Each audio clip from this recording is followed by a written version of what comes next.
எல்லா வருஷமும் சுந்தரகாண்டம் கேட்கிறோம், உபன்யாசம் கேட்கிறோம், பாராயணம் பண்ணிட்டு இருக்கோம். இந்த வாட்டி வந்து யங்கஸ்ட் கேர்ள் ஆல்ரெடி ஆரம்பித்தாலும் கரெக்டாக ஆண்டாள் பாருங்க, ஐயங்கார் கூட வர வச்சுருக்காரு. எல்லாம் அமைச்சிருக்கு. இப்போ அவரோட இதாலே நீங்கள் 3 நாளைக்கு சுந்தரகாண்டம் உபன்யாசம் கேட்கிறப்போ எப்போதும் அவங்க எல்லா சார்பும் நிர்வாகத்தின் சார்பாக அவளை வரவேற்கிறோம். இருந்தாலும் இன்னைக்கு இவ்வளோ பேர் நீங்கள் எல்லாரும் சொல்ல பேச்சை கேட்டு அங்கே ஓடி இங்கே ஓடி இருந்து கோச்சுக்காம இருந்ததுக்கு எனக்கு நன்றியை தெரிவிச்சுக்கிறேன். அதே தான் எப்பவும் சொல்றதா, செல்போனை சைலண்ட் கூட வேண்டாம், ஆஃப் பண்ணி வச்சுருக்கோம். அது இருந்தாலே நம்ம ஒரு மாதிரி அடிக்ட் ஆகிட்டோம். செல்போனை ஆஃப் பண்ணி வச்சுட்டு சுந்தரகாண்டம் முடியாதவங்க கேட்கறது ரொம்ப கிடைக்கிறதே ரொம்ப கஷ்டம். அதனால் அந்த 3 நாள் அதை நம்ம வந்து அனுபவிச்சு அந்த பேரை அடையணும் எல்லாரும் கேட்கிறோம். Thank you very much for coming.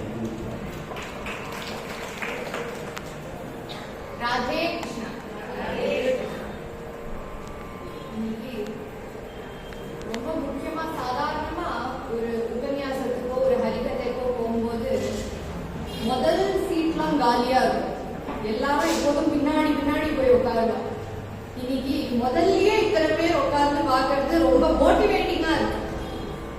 அதனால என்னைக்கு நீங்க எந்த உபன்யாசத்துக்கு போனாலும் பின்னாடி போய் உட்காராதீங்க. உபன்யாசக்காருக்கு முன்னாடி வந்து உட்கார்ந்தாதான் பிடிக்கும். சுவாமிக்கும் முன்னாடி உட்கார்ந்தாதான் பிடிக்கும். அதுவும் இங்க விநாயகர் அப்படியே பார்த்துட்டு அவர் கண்ணால நம்மளுக்கு தர்சனத்தை கொடுத்துட்டே இருக்கும் போது நம்மளுக்கு எவ்வளவு சந்தோஷமா இருக்கும். பின்னாடி போய் உட்கார்ந்தா அவருக்கும் தெரியாது, உங்களுக்கும் அவரை தெரியாது. நான் பேசுறது போர் அடிச்சா அவரையாவது பார்க்கலாம். அதனால இந்த மாதிரி கோவில்கள்ல உபன்யாசம் நடந்துச்சு, கண்டிப்பா குழந்தைகளையும் கூட்டிட்டு வந்து முன்னாடி உட்கார்ந்து அந்த உபன்யாசத்தை கேட்டா நமக்கும் நல்லது, உபன்யாச காலுக்கும் நல்லது. அது சொல்லி ஆரம்பிக்கலாம். சாதாரணமா ஒரு உபன்யாசம் அப்படின்னு எடுத்துட்டா அதுக்கு ஒரு தலைப்பு இருக்கும். இன்னைக்கு கொஞ்சம் வித்தியாசமான உபன்யாசம்னே வச்சுக்கலாம். ஏன்னா நான் தலைப்பை முன்னாடி சொல்ல போறது இல்லை. நீங்களா தலைப்பு என்னன்னு பின்னாடி பார்க்க போறேன். நீங்களா கெஸ் பண்ண போறேன் தலைப்பு என்னன்னு. ஏன்னா இந்த தலைப்புக்கு அவ்வளோ மதிப்பு இருக்கு. என்ன மதிப்பு அப்படின்னு கேட்டா அதுக்கு கொஞ்சம் பேக்ரவுண்ட் கொடுக்கணும். கான்டெக்ஸ்ட் செட்டிங் அப்படின்லாம் உண்டு இல்லையா? அந்த கான்டெக்ஸ்ட முதல்ல செட் பண்ணணும். அந்த கான்டெக்ஸ்ட் எங்க ஆரம்பிக்கிறது அப்படின்னு பார்த்தா நம்ம சனாதன தர்மத்துல ஆரம்பிக்கிறது. சனாதன தர்மம் அப்படிங்கிறது என்ன அப்படின்னு கேட்டா நீங்க என்ன சொல்லுவீங்க? இது கொஞ்சம் டைலாகா தான் வச்சுப்போம். இல்லாட்டி ரொம்ப 2 மணி நேரத்துக்கு கதை சொல்லணும்னா போர் அடிச்சிடும் இல்லையா எல்லாருக்கும். அதனால கேள்வி நான் கேட்பேன், பதில் தெரிஞ்சா சொல்லுங்க, தெரியாட்டாலும் சொல்லலாம். சனாதன தர்மம்னா என்ன? எல்லாரும் இங்க சனாதன தர்மத்தை வழிபடுறவாளாதான் இருக்கும். ஆனா அதுக்கு ஒரு டெபினிஷன் நம்ம குழந்தையோ நம்ம பேரம் பேத்தியோ கேட்டா நமக்கு சொல்ல தெரியாது. முதல்ல சனாதன தர்மம்னா என்ன அப்படின்னு தெரிஞ்சுக்கணும்னா, சனாதன தர்மம்ங்கிறது ஒரு சாகரம். அந்த சாகரத்துல என்ன இருக்கும்? உப்பு. அந்த உப்பு என்ன அப்படிங்கறது பின்னாடி சொல்றேன். நம்மளாம் யாரு அப்படின்னு முதல்ல தெரிஞ்சுக்கணும். நம்மளாம் ஜீவாத்மாக்கள். அந்த பரமாத்மாவை நோக்கி போயிட்டே இருக்கும். ஒரு ஜன்மாவா அந்த பரமாத்மாவை நோக்கி இந்த ஜீவாத்மா போயிட்டே இருக்கு. இப்படி ஜீவாத்மா போகணும்னா அதுக்கு ஏதாவது ஒரு வாகனம் வேணும் இல்லையா? சனாதன தர்மம்ங்கிறது சாகரம். நாம் ஜீவாத்மா, நமக்கு ஒரு வாகனம் வேணும்னா அந்த வாகனம் எதுவா இருக்கணும்? ஒரு கப்பலா தான் இருக்கணும். அப்போ அந்த கப்பல் அப்படிங்கிறது என்னன்னு கேட்டா, அந்த கப்பலுங்கிறது ராமநாமம். ராமநாமம், கிருஷ்ண நாமம், பாண்டுரங்க நாமம். நமக்கு யாரு இஷ்ட தேவனோ அந்த நாமம் தான் அந்த கப்பல். கப்பல் இருக்கு. ஆனா ஜீவாத்மாவான நம்மளுக்கு இந்த கப்பலை ஓட்ட தெரியுமா? தெரியாது. ஏன்னா இப்பதான் அவர் சொன்னார், ஒரு உபன்யாசத்துக்கு உட்கார்ந்து வரணும்னாலே ரொம்ப கஷ்டம். வரணும் வரணும் வரணும் வரணும்னு நினைச்சிட்டு இருப்போம். ஆனா அப்போதான் கிளம்புற நேரத்துல கேஸ்காரம் வந்துடும், டெலிபோன் அடிக்கும், அப்படியே உட்காந்துருவோம், நாளைக்கு பார்த்துக்கலாமே அப்படின்னு விட்டுருவோம். ஏன்னா மாய அப்படி. அந்த மாயங்கிறது தான் அந்த சமுத்திரத்துல இருக்கிற உப்பா. அந்த உப்பு ஒரு சுழலா இருக்கும். அந்த மாயங்கிற சுழல்ல நம்ம மாட்டிக்கிறோம். என்னதான் வெளிப்படையா நமக்கு தெரியறதோ, நம்ம இந்திரியங்களால நம்ம என்னதான் பார்க்கிறோமோ அது எல்லாமே மாயம். ஆனா மனசால நம்ம என்னதான் அனுபவிக்கிறோமோ அதுதான் பரமாத்மா. அப்போ நம்மளையே நம்ம மனசுக்குள்ள பார்க்க வைக்கக்கூடிய ஒரு படகுக்காரன் நமக்கு தேவை. இந்த படகுக்காரன் யாரு அப்படின்னு கேட்டா, ராமன் நல்ல படகுக்காரன் ஓடிப்பிடியுங்கள், கண்ணன் நல்ல படகுக்காரன் கண்டுபிடியுங்கள் அப்படிங்கிற ஒரு பாட்டுல சொல்லப்படுற இந்த ராமன் இருக்கானே, அவன் ரொம்ப கருணா காப்புஸ்தனான ஒரு தெய்வம். நம்ம எல்லாரையுமே கரையேற்றணுமேங்கிறது மட்டும்தான் மூல இன்டென்ஷன் ராமனுக்கு. ராமன் தான் இந்த கப்பலுக்கு கப்பல்காரன். நம்மள இக்கரையிலிருந்து அக்கறை சேர்க்கக்கூடிய கப்பல்காரன். அப்போ இந்த சுழல்ல மாட்டின்னு நம்ம தவிச்சுட்டு இருக்கோமே, இந்த சுழலை தாண்டி நம்ம போனோம் இல்லையா? அப்போ ராமன் இந்த சுழலை எப்படி தாண்ட வைப்பாரா? அந்த சுழலுக்கு அலைகளை கொடுத்துடுவார். இந்த அலைகள்னா என்ன அப்படின்னு கேட்டா, முதல் அலை வேதம். அலை வேதம் எத்தனை? வேதம் எத்தனை? 4 வேதம். ரிக், யஜு, சாம, அதர்வ. 4 வேதங்கள். எத்தனை பேர் இங்க நம்ம வேதத்தை படிச்சிருக்கோம்? படிக்க முடியுமா? அந்த சாமர்த்தியம் நமக்கு உண்டா அப்படின்னு கேட்டா, ரொம்ப குறைஞ்ச அளவுக்கு பேர் தான் வேதத்தை படிச்சிருப்பா, வேதாத்தியனம் பண்ணியிருப்பா. ஏன்னா வேதத்தை படிக்கணும்னா அத்தனை கைட்லைன்ஸ் இருக்கு, அத்தனை ரூல்ஸ் இருக்கு. இப்படிதான் வேதத்தை படிக்கணும், அப்படிதான் வேதத்தை படிக்கணும், பல ரூல்ஸ். வேதத்துக்கு தமிழ்ல ஒரு பேரு மறை அப்படின்னு. மறைனா கிரிப்டிக், கண்ணுக்கு தெரியாத ஒரு விஷயத்துக்கு மறை அப்படின்னு பேரு. வேதம் முழுவதே எல்லாமே பரமாத்மாவை பத்தின விஷயங்கள் தான் வேதத்துல இருக்கும். ஆனா அந்த வேதத்துல பரமாத்மாவை பத்தி புரிஞ்சுக்கிற சாமர்த்தியம் சில எக்ஸ்பர்ட்ஸ்க்கு தான் இருக்கும். அந்த காலத்து சயின்டிஸ்ட்லாம் ரிஷிகள் முனிகள்னு பேர்.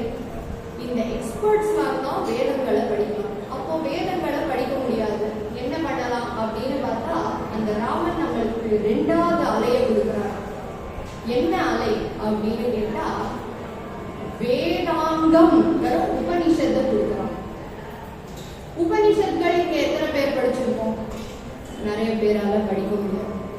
அந்த ரிஷிகள் முனிவர்களோட சிஷ்யர்கள் வேணாலும் படிச்சிருக்கலாமே தவிர, காலம் போக போக உபனிஷத்துக்கெல்லாம் நேரமும் கிடையாது, சமயமும் கிடையாது. அதனால ராமன் பார்த்தான், வேதமும் வேண்டாம், உபனிஷத்தும் வேண்டாம், இன்னொரு ஒரு வழி சொல்றேன் அப்படின்னு வியாசாச்சாரியரை கூப்பிட்டாராம். வியாசர் யாரு? கிருஷ்ண துவைபாயனரான சத்தியவதியினுடைய பிள்ளை வியாசர். இந்த வியாசர் நமக்கு 18 புராணங்கள் கொடுத்திருக்கார். சரி, 18 புராணங்கள்ல நம்ம ஒரு 5ஆவது படிச்சிருக்கோமா? அதுவும் படிச்சிருக்கோம். 3மே படிச்சிருக்கோம். 1 படிச்சிருக்கோம். அப்போ புராணங்களும் ரொம்ப கஷ்டம், அதுவும் கலியுகத்துல ரொம்ப ரொம்ப கஷ்டம். நம்ம அட்டென்ஷன் ஸ்பேனே ஸ்க்ரோல் பண்றதுல தான் இருக்கு இல்லையா? ஒரு செகண்டுக்கு அடுத்த செகண்ட் என்ன நடக்க போறதுன்னு நமக்கு தெரியாது, ஆனா கை மாட்டுக்கு இப்படி போயிட்டே இருக்கு. அப்படி இருக்கச்சு புராணங்களும் கஷ்டம். அப்போ மறுபடியும் வேதவியாசரை கூட்ட ஒரு இதிகாசத்தை எழுதுவா அப்படின்னு. வேதவியாசர் எழுதின இதிகாசம் பேரு மகாபாரதம். ஆனா இன்னைக்கு நம்ம பார்க்க போறது ராமாயணம். அப்போ ராமாயணத்தை யார் எழுதியிருக்காங்க? ராமாயணத்தை முதல்ல நமக்கு யார் கொடுத்திருக்கா அப்படின்னு ஒரு கேள்வி எழுப்பிட்டுனா நீங்க யார சொல்லுவீங்க? நிஜமா வால்மீகியா கொடுத்த? யோசிச்சு பாருங்க, யார் நமக்கு ராமாயணத்தை முதல்ல கொடுத்தது அப்படின்னு கேட்டா இங்கதான் கதையினுடைய தொடக்கம். நான் சொன்னேன் இல்லையா, ஒரு கான்டெக்ஸ்ட் கொடுத்தாதான் ராமாயணத்துக்கு என்ன மதிப்பு, ராமாயணத்துக்குள்ள இருக்கிற காண்டங்களுக்கு என்ன மதிப்புன்னு புரியும்.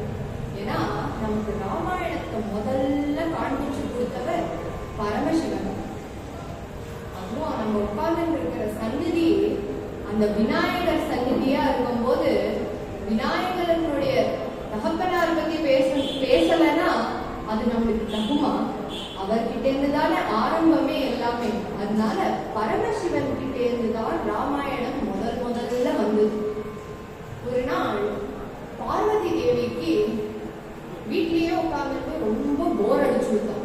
ஏன்னா எப்ப பார்த்தாலும் பரமசிவன் கிளம்பிடுவார். அவருக்கு ஆபீஸ் தபஸ் நைட் டு 8 அந்த மாதிரி எல்லாம் எந்த ஷெட்யூலும் கிடையாது. போனா மாச கணக்குக்கு போயிடுவார். அடுத்தது என்ன, எப்போ வரப்போறாரு, சாப்பிடறதுக்கு வரப்போறாரா, தூங்க வரப்போறாரா, எதுவுமே தெரியாது பார்வதி தேவிக்கு. இருப்பா. அப்போ ஒரு வாட்டி பரமசிவன் தபஸ்லாம் முடிச்சுட்டு வந்தாராம். பார்வதி தேவி பார்த்தா, நீ ரொம்ப நேரத்துக்கு வெளியிலேயே போயிருக்கு, எனக்கு ரொம்ப போர் அடிக்கிறது, நான் நீங்க இல்லாதச்சே என்ன பண்றது அப்படின்னு கேட்கிறா. அப்பதான் பரமசிவன் முதல் முறையா ராமாயணத்தை சொல்றார். எதுக்கு ராமாயணத்தை சொல்லணும்? இத்தனை புராணங்கள் இருக்கு, இத்தனை தெய்வங்கள் இருக்கு, 33 கோடி தெய்வங்கள் இருக்கும் போது ராமனுடைய கதை எதுக்கு அப்படின்னு கேட்டா, ராமனுடைய கதை கேட்க கேட்க கேட்க கேள்விகளும் நிறைய வரும். பின்னாடி நம்ம இப்போ இன்றைய தினத்தின் தலைப்பை படிச்சுட்டே இருக்கும்போது கேட்டுட்டே இருக்கும்போது எல்லார் மனசுலயும் கேள்விகள் நிறைய வரும். கேள்விகள் வந்தா மனசு கொஞ்சம் ஆக்குபைடா இருக்கும். அந்த கேள்விக்கு பதில் என்னன்னு சில பேருக்குலாம் ஒரு பழக்கம் உண்டு. அந்த கேள்விக்கு பதில் தெரியற வரைக்கும் அடுத்த காரியத்துக்கே போக மாட்டான். கூகுள் ஆச்சாரியனை தட்டி பார்ப்பா, பக்கத்துல இருக்கிறவாள் நோண்டிட்டே இருப்பா. ஆனா அந்த கேள்விக்கு பதில் தெரிஞ்சாதான் அடுத்த காரியமே. அந்த மாதிரியாம் பார்வதி தேவி. சரி, பரமசிவன் இப்போ கதையை சொல்ல ஆரம்பிக்கிறார், ராமாயணத்தை சொல்ல ஆரம்பிக்கிறார். ஒரு நாளுக்கா சொல்ற, 2 நாளுக்கா சொல்ற, சொல்லிட்டே போற. மாச கணக்கா எடுத்து, மணி கணக்கா எடுத்து, இப்படி சொல்லிட்டே போக போக போக போக ஒரு காக்கா ஓரமா உட்கார்ந்து. அந்த காக்காவுக்கு காக்க பூஷண்டி அப்படின்னு ஒரு பெயர். இந்த காக்கா என்ன பண்ணிட்டுன்னு பின்னாடி பார்ப்போம். ஆனா இப்படி சொல்ல சொல்ல பரமேஸ்வரன் என்ன பண்ணாரா, 1000 கோடி ஸ்லோகங்களை சொல்லிட்டாராம் பார்வதி தேவி. இப்ப நம்ம ராமாயணத்துல எத்தனை ஸ்லோகங்கள்? 24,000 ஸ்லோகங்கள். 24,000 சொச்ச ஸ்லோகங்கள். நான் 24,000 சொல்லி முடிக்கிறேன். சிவபெருமான் சொன்ன ராமாயணத்துக்கு எத்தனை ஸ்லோகங்கள்? 1000 கோடி ஸ்லோகங்கள். இந்த காக்க பூஷண்டி காக்கா என்ன பண்ணினா, இந்த ஸ்லோகத்தெல்லாம் கேட்டு கேட்டு கேட்டு கேட்டு கேட்டு கேட்டு அதுக்கு எவ்வளவு அறிவு இருக்கோ அந்த அறிவுல அதை மனப்பாடம் பண்ணி பண்ணி பண்ணி பண்ணி அது பறந்துட்டே காக்கா காக்கான்னு கத்துறதுக்கு பதில ராமாயணத்தை சொல்லிட்டே வந்துதான் இந்த காக்கபூஷன் பறந்துட்டே வந்துட்டு இருக்கும்போது திரிலோக சஞ்சாரியா யார் எல்லா இடத்துலயும் எல்லா காசிப்பையும் பிடிச்சு எடுப்பார்? நாரதர். நாரதர் பார்த்தார், ஒரு காக்கா சுத்திட்டே இருக்கு, ஏதோ புதுசா பாடுறதே, காக்கா கானம் இல்லையே, இது புது கானமா இருக்கேன்னு திரும்பி பார்த்தார். பார்த்தா காக்கபூஷணி புது கதையா ஏதோ சொல்லிட்டு இருக்கு. நாரதர் போய் கேட்டார், என்ன கதைப்பா இது, யாருப்பா இந்த கதையெல்லாம் சொல்லியிருக்கா? நாரதருக்கா தெரியாது என்ன கதை, ஆனாலும் எல்லாம் ஒரு லீலையா போயிட்டு இருக்கு, என்ன கதைப்பா சொல்ற நீ, காக்கபூஷணி என்ன கதை இது அப்படின்னு கேட்க, காக்கபூஷணி உடனே சொல்லித்தான், சிவபெருமான் யாரோ ராமர்னு யாரோ ஒருத்தர் இருக்காரா, அவர் கதையை சொல்லிட்டு இருக்காரு, எனக்கு ரொம்ப பிடிச்சு போயிடுது, நான் கேட்ட அதே ராமர் கதையை நான் உங்ககிட்ட சொல்றேன்னு அந்த காக்கபூஷணிங்கிற காக்கா நாரதர் கிட்ட சொல்லி, இதை நல்லா ஞாபகம் வச்சுக்கோங்க. இப்போ மறுபடியும் கைலாய மலைக்கு போனோம். அங்க பரமசிவன் 1000 கோடி ஸ்லோகத்தை சொல்லி முடிக்கிறார். திடீர்னு பார்த்தா பரமசிவன் கைலாயம் கோட்டைக்கு வாசல்ல அத்தனை பேர் நின்றுட்டு இருக்கலாம். சகல கிரக பலனீனு எல்லா தேசங்கள்ல இருந்தும் பிரதேசங்கள்ல இருந்தும் லோகங்கள்ல இருந்தும் நிறைய பேர் வெளியில நின்றுட்டு இருக்கலாம். கதவை தட்டுறா, யாருக்கா இது, இத்தனை பேர் வந்து நின்று இருக்கா அப்படின்னு பார்வதி தேவி ஓடி போய் கதவை திறந்து பாக்குறா. 3 பிரிவினர்கள் அவளுக்கு தெரியறா. யாரு? முதல் பிரிவினர் தேவர்கள், மற்றொரு பிரிவினர் அசுரர்கள். தேவர்கள் எங்க இருந்தாலும் அசுரர்கள் அங்க இருக்கா. 3வது பிரிவினர் முனிவர்கள். 3 பிரிவினர்களும் முன்னாடி வந்து சிவபெருமான் இருக்காரா அப்படின்னு கத்தரா, அலறா, அவளுடைய ஆயுதத்தெல்லாம் போட்டு அப்படியே சத்தமா கொண்டு இருக்கா. சிவபெருமான் வந்து, என்னப்பா நடந்துட்டு இருக்கு, எதுக்காக நீங்கெல்லாம் வந்திருக்கீங்க, யாராவது பெரிய அசுரன் வந்துட்டானா, யாராவது பெரிய ராட்சசன் வந்துட்டானா, நான் அவனை வதம் பண்ணணுமா, சாதாரணமா விஷ்ணு கிட்டலாம் போவேன், இப்போ என்ன புதுசா என்கிட்ட வந்திருக்கேன் அப்படின்னு சிவபெருமான் கேட்ட, அப்போ ஒருத்தர் வந்து சொன்னாரா, நீங்க ஏதோ ராமாயணம்னு ஏதோ ஒரு கானம் பண்ணீங்களே, அது எங்களுக்கு தெரிஞ்சு போச்சு. யார் சொல்லியிருப்பா? அந்த காலத்து நியூஸ் சேனல் யாரு? நாரத முனிவர் சொல்லி 1 நிமிஷம் ஆன, அதுக்குள்ள 3 பிரிவினர்களும் வந்தாச்சு கதவு. அப்போனா அந்த காலத்து நியூஸ் டிரான்ஸ்மிஷன் எவ்வளவு ஃபாஸ்டா இருந்திருக்கும், ராமாயணத்து மேல இருக்கிற ஈர்ப்பு எவ்வளவு இருந்திருக்கும். 3 பிரிவினர்களும் வந்து கேட்கிறாள், எங்களுக்கு இந்த ஸ்லோகத்தை தாரும், எங்களுக்கு இந்த ஸ்லோகத்தை தாரும்னு கேட்டுட்டே இருக்கான். தேவர்களுக்கு கொடுத்தா அசுரர்கள் நான் பட்சபாத்தம் பாக்குறேன் அப்படின்னு சொல்லுவா. அசுரர்களுக்கு கொடுத்தா அவ இத துருபயோகம் பண்ணுவா. முனிவர்களுக்கு மட்டும் கொடுத்தா முனிவர்கள் எல்லாருக்குமே கொடுத்துடுவா. அதனால இப்ப யாருக்கு எப்படி கொடுக்கறதுன்னு 2 நிமிஷம் யோசிச்சலாம். சரி, இந்த ராமாயணத்துல நான் சொன்ன ராமாயணத்துல 1000 கோடி ஸ்லோகங்கள் இருக்கு, இதையே நான் பிரிச்சு கொடுக்கறேனே அப்படின்னு 3 பங்கா பிரிச்சா, 1000 கோடிய 3 பங்கா பிரிச்சா எத்தனை வருது? இங்க நிறைய பேர் கணப்பாடிகளா இருப்பேன். ஏன் நான் கணப்பாடிகள்னு சொல்றேன்னா, நீங்கள்லாம் மேத்ஸ் படிச்ச காலம் வந்து கால்குலேட்டர் இல்லாத காலம். நாங்க மேத்ஸ் படிச்ச காலம்லாம் கால்குலேட்டர் இருக்கிற காலம். 1+1 போடணும்னாலே உடனே போனை எடுத்து கால்குலேட்டர்ல 1+1 போடுற கேட்கலாம். அதனால 1000 கோடி கணக்கான ஸ்லோகங்களை பிரிச்சு சொல்லணும்னா முதல் பங்கு 33 கோடி 33 லட்சம் 33,000 30,033 ஒரு பிரிவினர். மற்றொரு பிரிவினருக்கு 33 கோடி 33 லட்சம் 33,030,33. இது சொல்லறதுக்கே ஒரு டங்கிஸ்டரா இருக்கு. இவர் பிரிச்சு வேற கொடுத்துருக்க. இந்த மாதிரி 3 பங்கா பிரிச்சு கொடுத்து பாக்கி எத்தனை இருக்கு?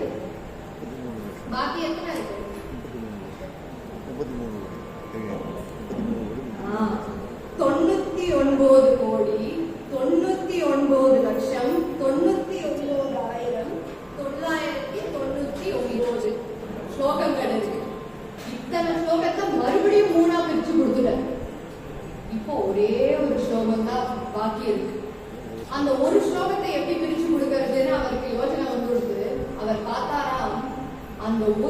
ஸ்லோகத்துல 32 வரிகள், 32 ஸ்வரங்களும் இருக்கு. சரி, இந்த ஸ்வரங்களை நம்ம பிரிச்சு கொடுத்துடலாமே அப்படின்னு 10 10 10 அப்படின்னு போட்டோம். 32 ஸ்வரங்களை 10 10 10ன்னு போட்டா எத்தனை பாக்கி? 2 பாக்கி. சிவபெருமான் பார்த்தார், இதுக்குமா நீங்க அடிச்சுக்க போறீங்க? நானும் சொன்னது ராமாயணம், நீங்க பண்ணது முழுக்க முழுக்க மகாபாரதமா இருக்கு. நான் ஒன்னும் மகாபாரதத்தை சொல்ல ஆரம்பிக்க கூட இல்லை, அதுக்குள்ள மகாபாரதம் இங்கேயே ஆரம்பிச்சிருக்கு. இந்த 2 ஸ்வரங்களை நான் வச்சுக்கிறேன் அப்படின்னு வச்சுட்டாரா. இந்த 2 ஸ்வரங்கள் என்ன அப்படின்னு கேட்டா, அதுதான் ரா அப்படின்னு நம்ம வாய திறந்தோம்னா நம்ம மனசுக்குள்ள இருக்கிற அழுக்கு, படலங்கள், வருத்தங்கள், கஷ்டங்கள், நஷ்டங்கள் எல்லாம் வெளியில போயிடுமா. மா அப்படின்னு கபாட்ட பந்தனத்துல மூடினோம்னா அந்த ராமன்கிற அந்த பரம்பொருள் நம்ம மனசுல உட்கார்ந்துருமா. அந்த 2 அக்ஷரங்கள் ரா மா 2 அக்ஷரங்களை அவர் தனக்கே வச்சுருவார். இந்த தேவர்கள், அசுரர்கள், முனிவர்கள்லாம் ஆனாலும் பக்கத்துல வந்துட்டு இருக்காங்க. நீங்க கொடுத்துருங்கோ. ஏன்னா அவர்களுக்கே புரிஞ்சு போயிடுது, சிவபெருமான் 2 அக்ஷரங்களை வச்சுட்டு இருக்காங்க. இது எப்படின்னா, மகாபாரதத்துல எல்லாரும் நினைச்சுப்பா, கிருஷ்ணர் எதுக்கு பாண்டவர் சைட்ல தான் சண்டை போட்டார், ஏன் கௌரவர்கள் சைட்ல சண்டை போடல அப்படின்னு கேட்டா, கிருஷ்ணருக்கு எந்த வேறுபாடும் கிடையாது. அவர் துரியோதனன் கிட்ட கூட போய் கேட்டார், உனக்கு நான் வேணுமா இல்ல என் நாராயண சேனை வேணுமா அப்படின்னு போய் கேட்டார். துரியோதனன் ரொம்ப கால்குலேட்டிவ் கை. அவன் என்ன பண்ணிட்டானா, எனக்கு நீ வேண்டாம் கிருஷ்ணா, நீ என்ன ஒத்ததான், எனக்கு நீ வேண்டாம், நீ கிளம்பிப்போ, ஒரு நாராயண சேனையே எனக்கு கொடுத்துடு அப்படின்னு நாராயண சேனையை வாங்கிட்டானா கிருஷ்ணனை கைவிட்டுட்டான். அதே மாதிரி இங்க நடந்துடக்கூடாதுன்னு தேவர்கள், அசுரர்கள், முனிவர்கள் எல்லாரும் சிவபெருமான் பக்கத்துல வந்துட்டே இருக்கா. என்ன பண்ணதுன்னு தெரியல சிவபெருமானுக்கு. அந்த 2 நாமங்களையும் அப்படியே வாயில போட்டுட்டாராம், முழுங்கிட்டாராம். அவர் முழுங்கினப்போ அவருக்கு எப்படி இருந்துதான், இவரே ராம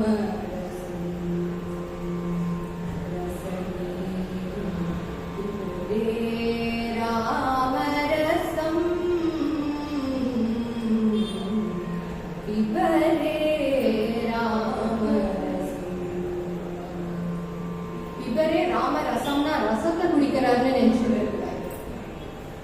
ராம நாமம்ங்கிற அந்த 2 அக்ஷரங்களுக்கு அவ்வளோ இனிமையா. புரந்தரதாசர் இதுதான் பாடுறார் கிருஷ்ணருக்கு. அவர் பாடுறார், ராமநாம பாயசகே கிருஷ்ண நாம சக்கரே. ராமநாமம் எப்படி இருக்கா, இனிப்பா இருக்கும், பாயசம் மாதிரி இருக்கும். கிருஷ்ணநாமம் எப்படி இருக்கும், சக்கரை மாதிரி இருக்கும். அந்த பாயசத்துல ஒரு பாயசம் பண்ணி அந்த சக்கரை போட மறந்துட்டா எப்படி இருக்கும், அந்த மாதிரி இருக்குமாம் ராமநாமம் கிருஷ்ணநாமம் இல்லாம.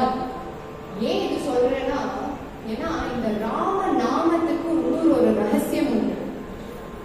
அஷ்டாட்சரம்னு எல்லாரும் கேள்விப்பட்டிருக்கேன். அஷ்டாட்சரம்ங்கிறது என்ன? அஷ்டாட்சரம்னா என்ன? ஓம் நமோ நாராயண, அதான் அஷ்டாட்சரம். பஞ்சாட்சரம்னா என்ன? ஓம் நம சிவாய.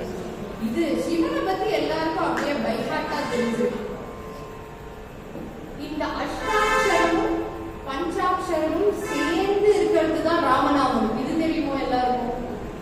எப்படி அப்படின்னு பார்த்தா, இந்த பஞ்சாட்சரத்துல இருக்கக்கூடிய ரொம்ப முக்கியமான நாமம் அக்ஷரம் எது அப்படின்னு பார்த்தா ம. அஷ்டாட்சரத்துல இருக்கக்கூடிய ரொம்ப ரொம்ப முக்கியமான நாமம் எது அப்படின்னு பார்த்தா ர. இது எங்க வருது? நாராயணா அப்படின்னு சொல்றதுக்கு ரா இல்லாம அந்த வார்த்தையை சொன்னா நயனா அப்படின்னு ஆயிடுது. அதுக்கு ஏதாவது அர்த்தம் உண்டு? அர்த்தமே கிடையாது. ஆனா நாராயணா அப்படின்னு நம்ம நாட்டுல படும்போது அதுக்கு ஒரு அபிருச்சியே தனி. அப்பேற்பட்ட ராவ எடுத்துட்டாராம் சிவபெருமான். நம சிவாய அப்படின்னு நான் சொல்றோம்னா அதுல இருந்து மாவு எடுத்துட்டேன்னா என்னவாகும்? நான் சிவாய அப்படின்னு அதுக்கு ஏதாவது அர்த்தம் இருக்கும். அது கேட்க நல்லா இருக்கும், கேட்க நல்லா இல்லை. அதனால அதுல இருந்து மாவு எடுத்துட்டாங்க. அதனால இந்த பஞ்சாட்சரத்துக்கும் அஷ்டாட்சரத்துக்கும் என்ன தன்மைகள் இருக்கோ, என்ன சக்தி இருக்கோ, அது ஒரே ஒரு ராம நாமால இருக்கும். ராமநாமாவுக்கு என்ன சக்தி, என்ன பவர் அப்படின்னு கேட்டா இத சிவபெருமான் பின்னாடி காமிக்க போறாரு. இப்ப ராமநாமா எங்க இருக்கு? சிவபெருமானுக்கு கொண்டல நேர மேரு பர்வதத்துக்கு நம்ம போனோம். ஏன்னா மேரு பர்வதத்துல இந்த சண்டை முடிஞ்சுதா, ராமாயணத்துக்கு இந்த அசுரர்களுக்கும் தேவர்களுக்கும் சண்டை முடிஞ்சுதா, அடுத்த சண்டை கிளம்பியாச்சு மேரு பர்வதம். அங்க போய் சமுத்திரத்தை கடைஞ்சிட்டு உட்கார்ந்துருக்கா அசுரர்களும் தேவர்களும். எதனால சமுத்திரத்தை கடையறா? அதுல இருந்து அமிர்தம் வரும் அப்படிங்கிற ஏதோ ஒரு நினைப்பு அவளுக்கு. இப்படியாவது அவளுக்கு அமிர்தம் கிடைக்கட்டும்ங்கிற நினைப்பு. இங்கேயே சிவபெருமான் அவளுக்கு ராமாயணத்தையே பிரிச்சு கொடுத்திருக்க. அந்த கவலை இல்ல, அமிர்தம் வேணும் அமிர்தம் வேணும்ங்கிற எண்ணத்துல கடைஞ்சிட்டு இருக்கா. வேற யார் கடைவா? நம்மளுக்கு கடையிறது அப்படிங்கிறது ரொம்ப பிரசித்தமா யார்கிட்ட தெரியும்? கிருஷ்ணா அவதார். யசோதை ஒரு ஃபேக்டரி வச்சிருந்தா, நந்தகோபா யசோதா டேரி இண்டஸ்ட்ரி. எல்லாருக்கும் பால் வெண்ணெய்னு வித்துட்டு இருப்பான். அங்க கடையிறத விட 2 மடங்கு இல்ல 100 மடங்கு எனர்ஜியோட இங்க அசுரர்களும் தேவர்களும் கடைஞ்சிட்டு இருப்பாங்க. கடைய கடைய கடைய கடைய என்னதான் அந்த பெரிய பானை மாதிரி ஒண்ணு இருக்கு. அது என்னதான் கல்பக விருட்சம் வருது, தன்வந்திரி வர, ஏன் மகாலட்சுமி தாயாரே வெளியில வந்தா. ஆனாலும் அவளுக்கு அமிர்தம் தான் முக்கியம்னு அவ கடைஞ்சுட்டே போறான். கடைய கடைய கடைய. இது எல்லாமே சும்மா கதைகள் கிடையாது. இதுல ஏதோ ஒரு அர்த்தம் நமக்கு இருக்கு. என்ன அர்த்தமா, நம்மளும் நம்ம வாழ்க்கையில தெரிஞ்சோ தெரியாமலோ, அறிந்தோ அறியாமலோ நம்ம வாழ்க்கையில இருக்கிற பிரச்சனைகளை பெருசாக்கி கடைஞ்சிட்டு இருக்கோம். அதை கடைய கடைய கடைய கடைய வெளியில என்ன வருது? மகாலட்சுமியே வெளில வந்தா கூட நமக்கு கண்ணுக்கு தெரியாது, தன்வந்திரியே வெளியில வந்தா கூட நமக்கு கண்ணுக்கு தெரியாது. அதனால பகவான் பார்க்கிறான், மகாலட்சுமியை கொடுப்பார், கல்பகிர விஷயத்தை கொடுப்பார், இந்த மாதிரி அப்சரா மேனகாக்கள் எல்லாரையும் கொடுப்பார். இது எல்லாமே நமக்கு கண்ணுக்கு தெரியாது. அப்போ பின்னாடி போய் விஷத்தை கொடுப்பாராம். விஷம்ங்கிறது இங்க அலமல விஷம். இந்த விஷம் எப்பேற்பட்ட விஷமா, அந்த நாட்டை மட்டும் இல்ல, இந்த பூலோகத்தை மட்டும் இல்ல, இந்த சம்சாரத்தையே அழிக்கக்கூடிய பவர் அந்த விஷத்துக்கு. அப்பேற்பட்ட அலகலத்தை இந்த கடைஞ்சு கடைஞ்சு இவ இழுக்கிறா. இப்போ இந்த அலகலம் எல்லா இடத்தையும் பரவி எடுத்துனா எல்லாருக்கும் வீசிங் வந்துடும், ஆஸ்தமா வந்துடும். இந்த மாதிரி ஏகப்பட்ட பிரச்சனைகள்ல எல்லாரும் மறுபடியும் பரமபதத்துக்கு போக வேண்டியதுதான். என்ன பண்ணணும்னு தெரியல. தேவர்களும் இந்த ஹலஹலத்தை வாங்கிக்கல, அசுரர்களும் இந்த ஹலஹலத்தை வாங்கிக்கல. நேர பார்த்தோம் சிவபெருமான் மட்டும்தான் நம்மளுக்கு இந்த உதவியை பண்ணுவார். அவரை கூப்பிடவும் நேர கவலையே படலாது. அந்த ஹலஹலத்தை எடுத்து அப்படியே குடிச்சார். பார்வதி தேவி பக்கத்துல தானே இருந்தா. என்ன பண்ணிட்டாலாம் பார்வதி தேவி? சிவபெருமானுடைய கழுத்தை அப்படியே போட்டு அமுக்கிட்டார். எதனால அமுக்கினால் தெரியுமோ? ஏன்னா பின்னாடி நம்ம சொல்லியிருக்கோம், ராமநாமம் எங்க உட்கார்ந்து இருக்கு? சிவபெருமானுடைய கொண்டையில இருக்கு. இதுக்கு கீழே போயிடுச்சுன்னா பத்தினி தானே. என்னதான் பகவான் பரமாத்மாவா இருந்தாலும் கூட பார்வதி தேவி ஒரு கணவன் மனைவிங்கிற அந்த தம்பதியினுடைய உறவோட தானே இருந்துட்டு இருக்கான். அவளுக்கு தோணிதான், பரமசிவன் கணவருக்கு எதுவுமே ஆயிடக்கூடாது, ராமநாமா தொண்டல இருக்கு, அதோட இந்த அலகலத்தை நிறுத்திட்டோம்னா அந்த ராமன் நாமா என் கணவனை காப்பாத்திடும் அப்படின்னு நினைச்சு அப்படியே போய் பிடிச்சிருந்தாள். ஆலிங்கனம் பண்ணாலும் இதுக்கு மற்றொரு சுவாரஸ்யமான ஒரு அர்த்தம் உண்டு. அந்த ராமநாமத்தை ஏன் அவ போய் இப்படி குடிச்சானா, இந்த ரசத்தை வெறும் சிவபெருமான் இத்தனை நாளா அனுபவிச்சுட்டு இருக்க, தொட்டாது பார்த்து அதை அனுபவிக்கலாமேன்னு அப்படியே அவ அந்த சிவபெருமானுடைய தொண்டையை பிடிச்சாலாம். அவளும் அந்த ராமநாமத்தை அனுபவிச்சாலாம். அந்த தொண்டை என்ன கலர் மாறிது? நீலமா மாறிது. ராமர் என்ன கலர்? அதே கலர்ல ராமபிரானும் பின்னாடி வந்துட்டாராம். அப்பேற்பட்ட ராமாயணத்தை முதல்ல சொன்னது சிவபெருமான். அந்த ராம நாமத்தின் திறமை என்ன, அந்த ராம நாமத்தின் சக்தி என்ன அப்படிங்கிறது சிவபெருமான் நம்ம காண்பிச்சு கொடுத்துட்டார். ஏன்னா விஷமே அமிர்தமா மாறுது. அந்த ஹலஹலம் என்னைக்கு சிவபெருமானுடைய தொண்டைக்குள்ள போச்சோ அடுத்தது வெளியில வந்தது அந்த அமிர்தம் தான். அதனால விஷம் ஒன்று சிவபெருமான் கழுத்துல அமிர்தமா மாறிடுது. மற்றொரு விதத்துல பார்த்தோம்னா தேவர்களுக்கும் அசுரர்களுக்கும் இருக்கிற சண்டை முடிஞ்சது. அந்த சண்டை முடிஞ்ச காரணம் அந்த அமிர்தம் வெளியில வந்ததால் இப்படி விஷம் அமிர்தமா மாறிது. ரெண்டாவது, இந்த ராமநாமத்துக்கு என்ன சக்தி அப்படின்னு தெரிஞ்சுக்கணும்னா, பாமரனை பண்டிதனாக்கக்கூடிய சக்தி. பாமரன்னா யாரு? யார் பாமரனா இருந்தா? ரத்னாகரன் என்கிறவன் பாமரன். சாதாரண பாமரன் கிடையாது, திருடன், வேடுவன். இந்த திருடன் என்ன பண்ணானா, ஒரு காட்டுல எல்லா இடத்தையும் பார்த்துட்டு அப்படியே கொட்டையா பார்த்துட்டு இருப்பான, கண்ணை திறந்துட்டு. யாரும் அந்த காட்டு பாதையில தாண்டி போறாளோ அவளை நிறுத்தி அவகிட்ட இருந்து இருக்கிற நகை, சொத்து, சம்பத்தி எல்லாத்தையும் வாங்கிட்டு இருப்பாளாம். அவளையும் விட்டு விட மாட்டான். சரி, உன் சம்பத்தி தான் எனக்கு கிடைச்சு கொடுத்துவோம், சொத்தை தான் நான் வாங்கிட்டேன், போற நீ கிளம்பி போ அப்படின்னு விட்டுவிட மாட்டான். அந்த காலத்து வீரப்பன்னு சொல்லலாம். இந்த ரத்னாகரன் என்ன பண்ணானா, ஒரு நாளைக்கு இதே மாதிரி தினசரி அவனுக்கு இதுதான். ஆனா அவன் ஆத்துல அவன் எதுவுமே சொல்லல. நான் இந்த மாதிரி திருடிட்டு இந்த சொத்தெல்லாம் கொண்டு வரேன், நான் நகையெல்லாம். தினமும் அவனோட பொண்டாட்டிக்கு வந்து அவன் அழகா மாலைய போடுவான், காதுல குண்டலம் போடுவான். அவனோட பொண்டாட்டியும் ஆஹா ஆஹா ஓஹோ, தினமும் இன்னைக்கு என்ன கிஃப்ட் எனக்கு, இன்னைக்கு வேலண்டைன்ஸ் டேயா, இன்னைக்கு என்ன டே அப்படின்னு அவன் நினைச்சுட்டு ஆத்மா உட்கார்ந்துட்டு போலாம். ஆனா இந்த ரத்னாகரனுக்கு தான் தெரியும் எவ்வளவு கஷ்டப்பட்டு இந்த வேலண்டைன்ஸ் டேக்கு அவன் நகையை கொண்டு வரான். ஒரு நாளைக்கு என்ன ஆச்சுன்னா, அந்த பாதையா யார் போயிட்டு இருந்தார்? நாரதன், திரிலோக சஞ்சாரி. அவர் தானே தேவர்கள், அசுரர்கள், முனிவர்களுக்கெல்லாம் போய் சொல்லியிருக்காரு இந்த ராமநாமத்தை. அவர் தானே இங்கேயும் வந்து பூலோகத்துக்கும் ராமாயணத்தை கொடுக்கணும். அதனால இப்போ அவர் அந்த காட்டு பாதையா வந்துட்டு இருக்காரு. அவர் அப்படியே வந்துட்டு இருக்காச்சு. பின்னாடி ஒரு மரத்துக்கு பின்னாடி நின்று இருக்கானா இந்த ரத்னாகரன். எட்டி பார்த்தானா, யாரும் புதுசா ஏதோ வாத்தியத்தை குடிச்சுட்டு வர. என் குழந்தைகளுக்கு வாத்தியம்னா ரொம்ப பிடிக்கும். சில பேர் ஆத்த குழந்தைகள் கத்தாது, வாத்தியம் தான் டம டம டம டம டம டமன்னு எனத்தையோ அடிச்சுட்டு இருக்கும். காதெல்லாம் வந்து அப்படியே பட பட பட ராமநாமம் கேட்கறதோ இல்லையா, டம டம டம நாமம் கேட்கும் நமக்கு. அந்த மாதிரி இப்போ இந்த ரத்னாகரன் என்ன இது புதுசா இருக்கு இந்த வாத்தியம், ரொம்ப பணக்காரனா இருக்கணும் அப்படின்னு நினைச்சிட்டு இந்த மரத்துல இருந்து எட்டி வாக்க நாரதர் பக்கத்துல வர போய் நிறுத்தினார். நிறுத்தின உடனே பார்த்தார், நாரதரே நீ யாரு ஏதுன்னு எனக்கு தெரியாது, உங்ககிட்ட இருக்கிற எல்லா சொத்தையும் எனக்கு கொடுக்கணும். நாரதர் பார்த்தார், என்கிட்ட இருக்கிற ஒரே சொத்து நாராயண நாராயண நாராயண சொத்து, இது உனக்கு பிரயோஜனப்படுமா அப்படின்னு.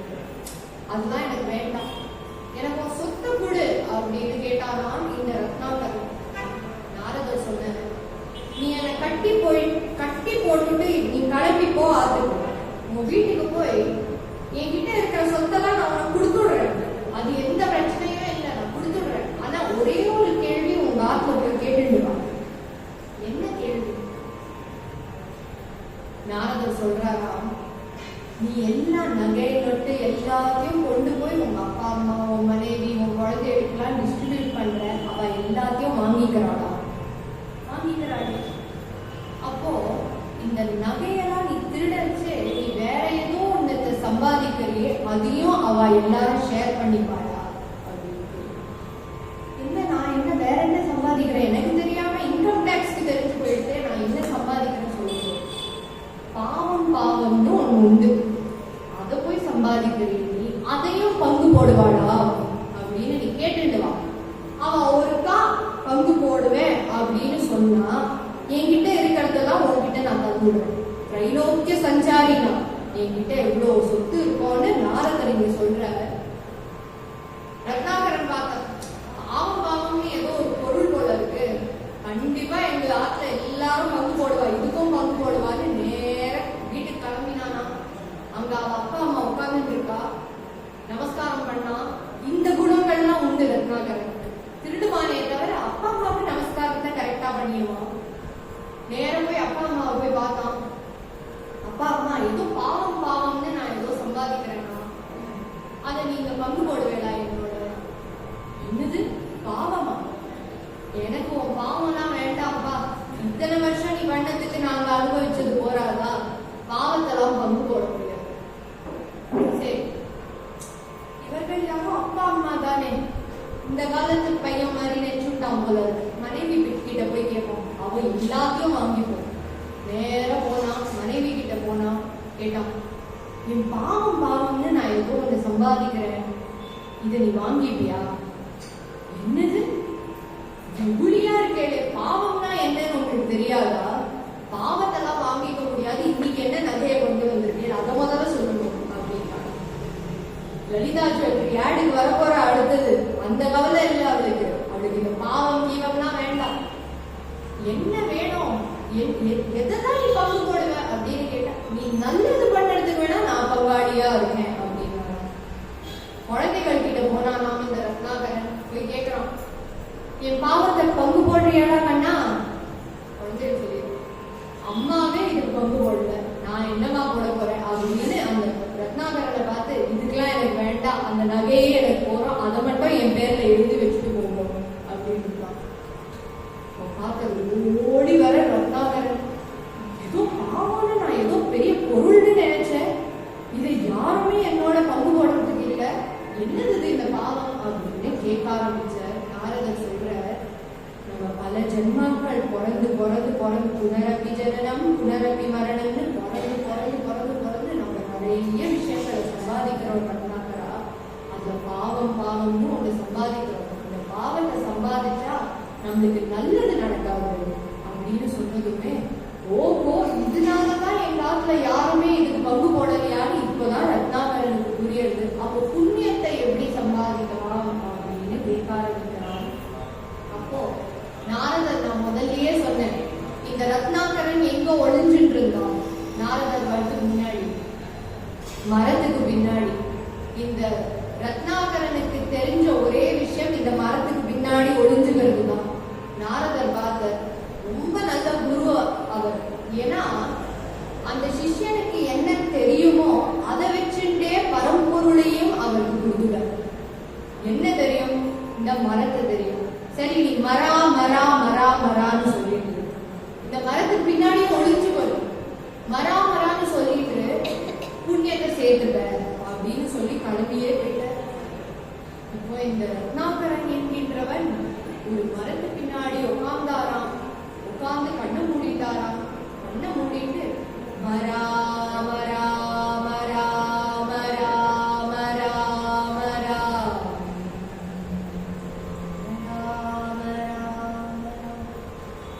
முதல்லயே அவருக்கு போய் புண்ணியம் சேரலையாம். அந்த காட்டுல வளர்ந்துட்டு இருக்கிற அந்த மரங்கள்லாம் இருக்கு இல்லையா, சின்னதா இருக்கிற மரம் ஒரு நாள்ல பெருசா வளர்ந்துருக்கும். அந்த காட்டுல இருக்கிற மிருகங்கள் பட்சிகளுக்கெல்லாம் பசி தூக்கம் எதுவுமே தெரியல இந்த மரா மரா மரா மராவை தவிர. அதனால ராம நாமாவை சொன்னா நமக்கு மட்டும் பிரயோஜனமா அப்படின்னு கேட்டா நமக்கு மட்டும் பிரயோஜனம் கிடையாது, நம்மளை சுத்தி இருக்கிறவாளுக்கும் அது ஒரு பிரயோஜனம் தான். அப்பேற்பட்ட பிரயோஜனமான இந்த ராம ராம ராம ராம ராம ராம ராம சொல்ல சொல்ல சொல்ல சொல்ல திடீர்னு ஒரு புற்று அவரை சுத்தி ஃபார்ம்.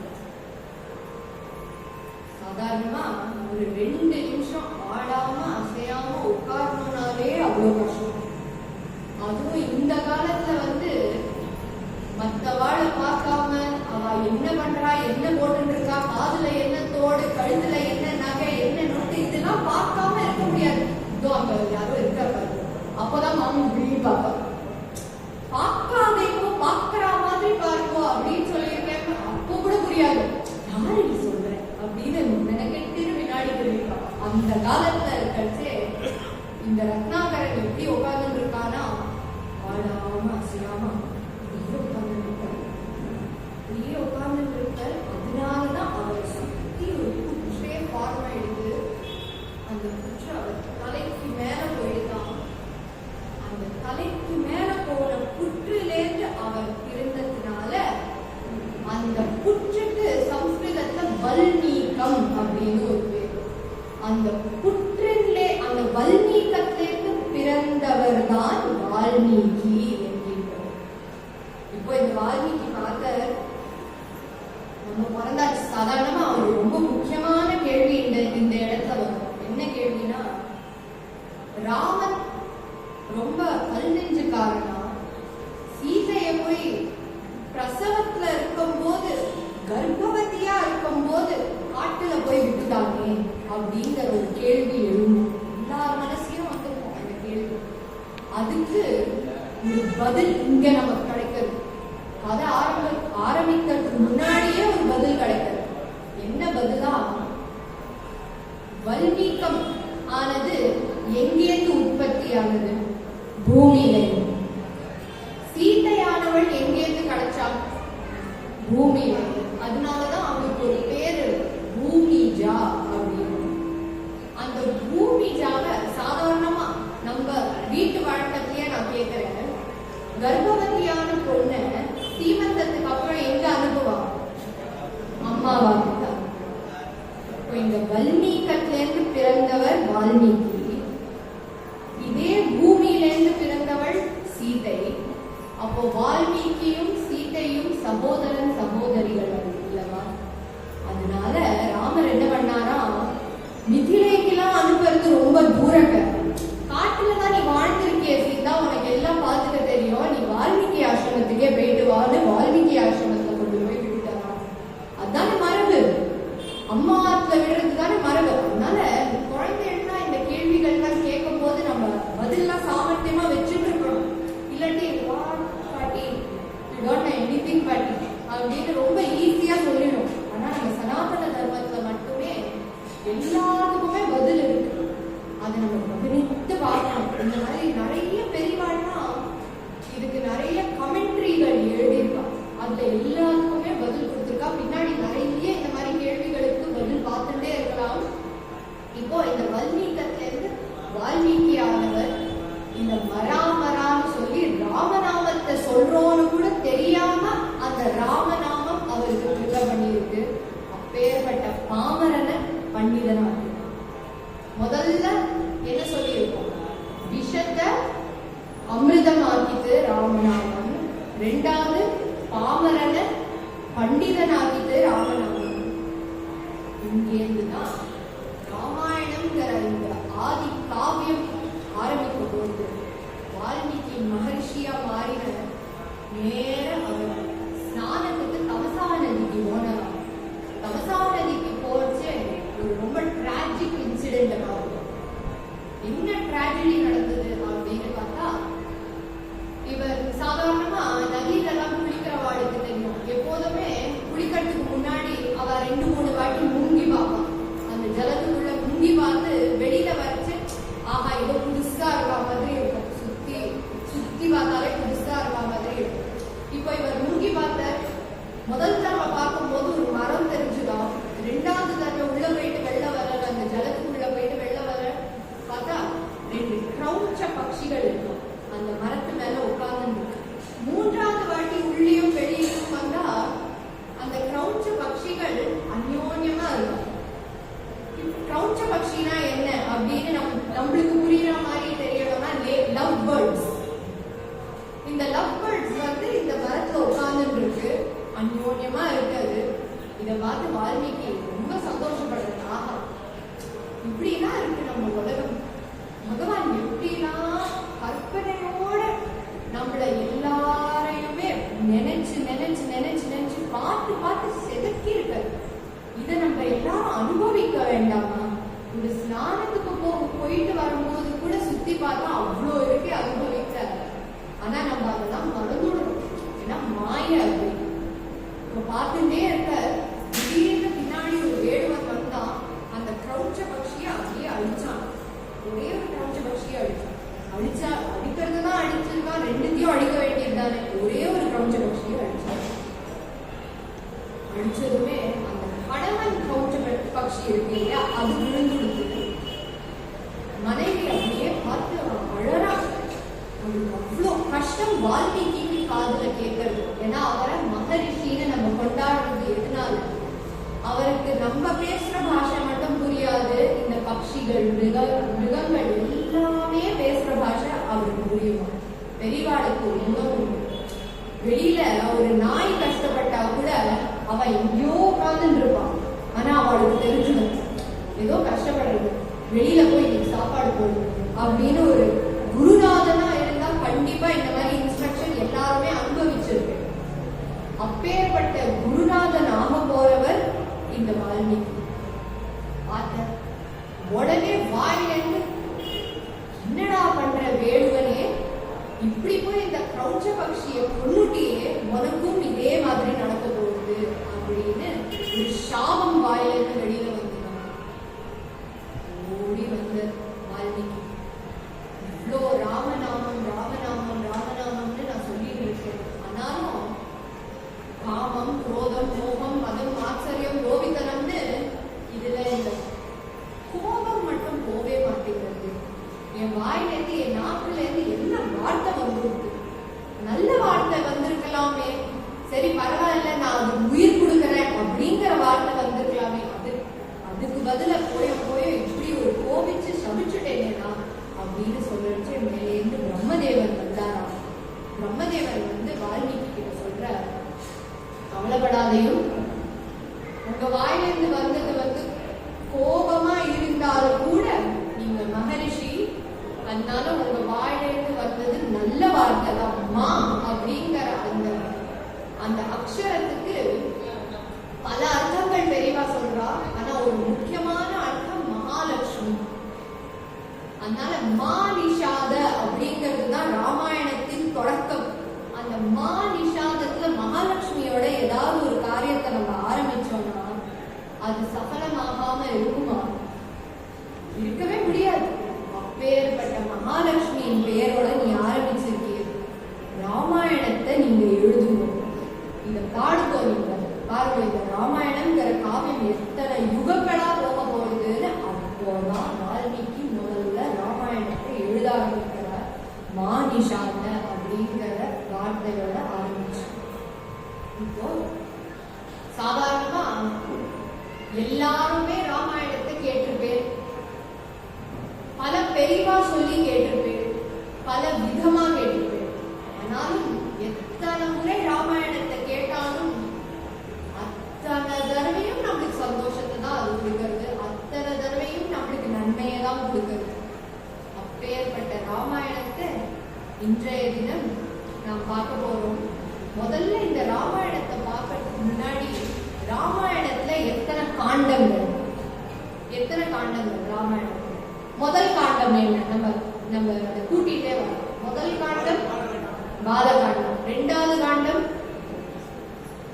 அடுத்தது என்ன நடக்கிறது, அயோத்தியா காண்டம், மூன்றாவது காண்டம் ஆரண்யா காண்டம், நான்காவது காண்டம் கிஷ்கிந்தா காண்டம், அஞ்சாவது காண்டம் இத மறந்துடுவோம், நாளைக்கு பார்ப்போம். ஆறாவது காண்டம் யுத்த காண்டம், ஏழாவது காண்டம் உத்தர காண்டம். 7 காண்டங்கள் இருக்கு ராமாயணத்துல.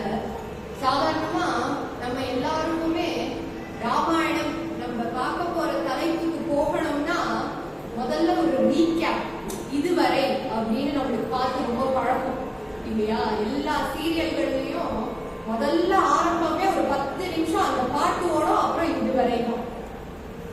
இதுவரை என்ன நடந்திருக்கு ராமாயணத்துல அப்படின்னு பார்க்கணும்னா முதல்ல வால்மீகி ஆரம்பிக்கிறது அயோத்தியில. அதுவும் இப்போ ஜே ஜே ஜே ஜே ஜேன்னு ராமர் மறுபடியும் வனவாசத்தை முடிச்சு நம்மளுக்கு நிஜமாவே அயோத்தியில வந்திருக்க. அப்பேற்பட்ட ராமனின் அயோத்தியை எப்படி இருந்ததுன்னு ஆரம்பிக்கிறார் வால்மீகி.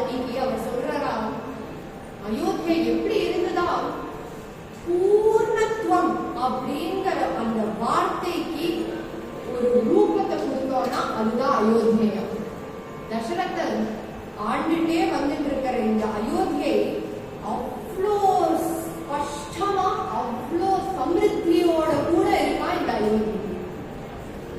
அப்பேற்பட்ட அயோத்திய யார் ஆண்டு வந்துட்டு இருக்கா? தசரதன். தசரதனுக்கு தசரதன் பேர் எப்படி வந்தது?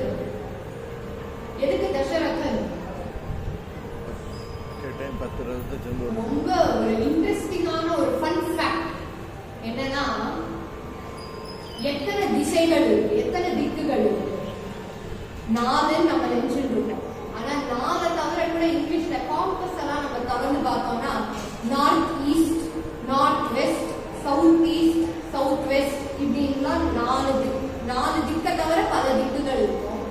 அதை தவிர இப்போ ஒரு 3D ஃபிகரா நம்ம பார்க்கணும். 5Dயா பார்த்தா எப்படி இருக்கும்? டெப்த்தெல்லாம் நம்ம கால்குலேட்டே பண்றது இல்லை, ஹைட்டும் நம்ம கால்குலேட் பண்றது, நம்ம டைரக்ஷனை தான் கால்குலேட் பண்றோம்.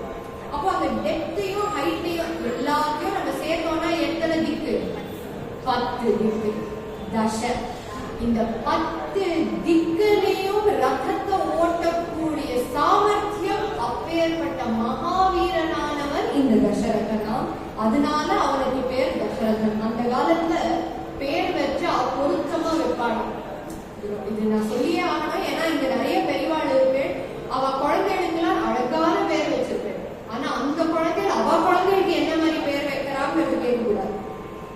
நிறைய பேர் அனாமிகா அப்படின்னு ஒரு பேர் வைப்பாங்க. அனாமிகானா பேரே இல்லாதவன்னு அர்த்தம். ஆனா அது ஒரு ஃபேஷன் ஸ்டேட்மெண்ட். இப்போ அனாமிகா அப்படின்னு பேர் வைக்கிறாங்க. இப்போ தசரதனுக்கு பொருத்தமான பேரு தசரதன். இந்த தசரதனுக்கு எத்தனை மனைவிகள்? 3 மனைவிகள் தானா? 750 மனைவிகள் தசரதனுக்கு. ஆனா நம்மளுக்கு பிரசித்தமா தெரிஞ்சவா 3 பேர். யாரெல்லாம்? கௌசல்யா, சுமித்ரா, கைகேயி. இவர்களோட வாழ்ந்துட்டு வந்துட்டு இருக்கான். ஆனா நிறைய பேரை நம்ம பார்ப்போம், அம்பானி மாதிரி இருக்கான். ஆனாலும் அவ வாழ்க்கையில கூட கஷ்டங்கிறது இருக்கும். நம்ம நினைச்சிட்டு இருக்கோம் ஏதோ ஆஹா வேஷா வாழ்ந்துட்டு இருக்காளே அப்படின்னு நம்ம நினைப்போமே தவிர அவளை போய் கேட்டாதான் அவ பிரச்சனை நம்மளுக்கு தெரியும். ஏன்னா ஒரு டேபிள்ல ஒரு பெரியவர் என்ன பண்ணாரா, அவர் சொன்னார் எல்லாரும் அவ பிரச்சனையை கொட்டுக்குவோம். எல்லாரும் கொட்டினாலும் அவ பிரச்சனை இல்லை. இப்போ யாருக்கு என்ன பிரச்சனை வேணுமோ எடுத்துக்கோங்க அப்படின்னு. யாரும் எந்த பிரச்சனையும் எடுத்துக்கல, என் பிரச்சனையே தேவையில்லாத அவ பிரச்சனையே எடுத்துட்டு மறுபடியும் கிளம்பிட்டாங்க.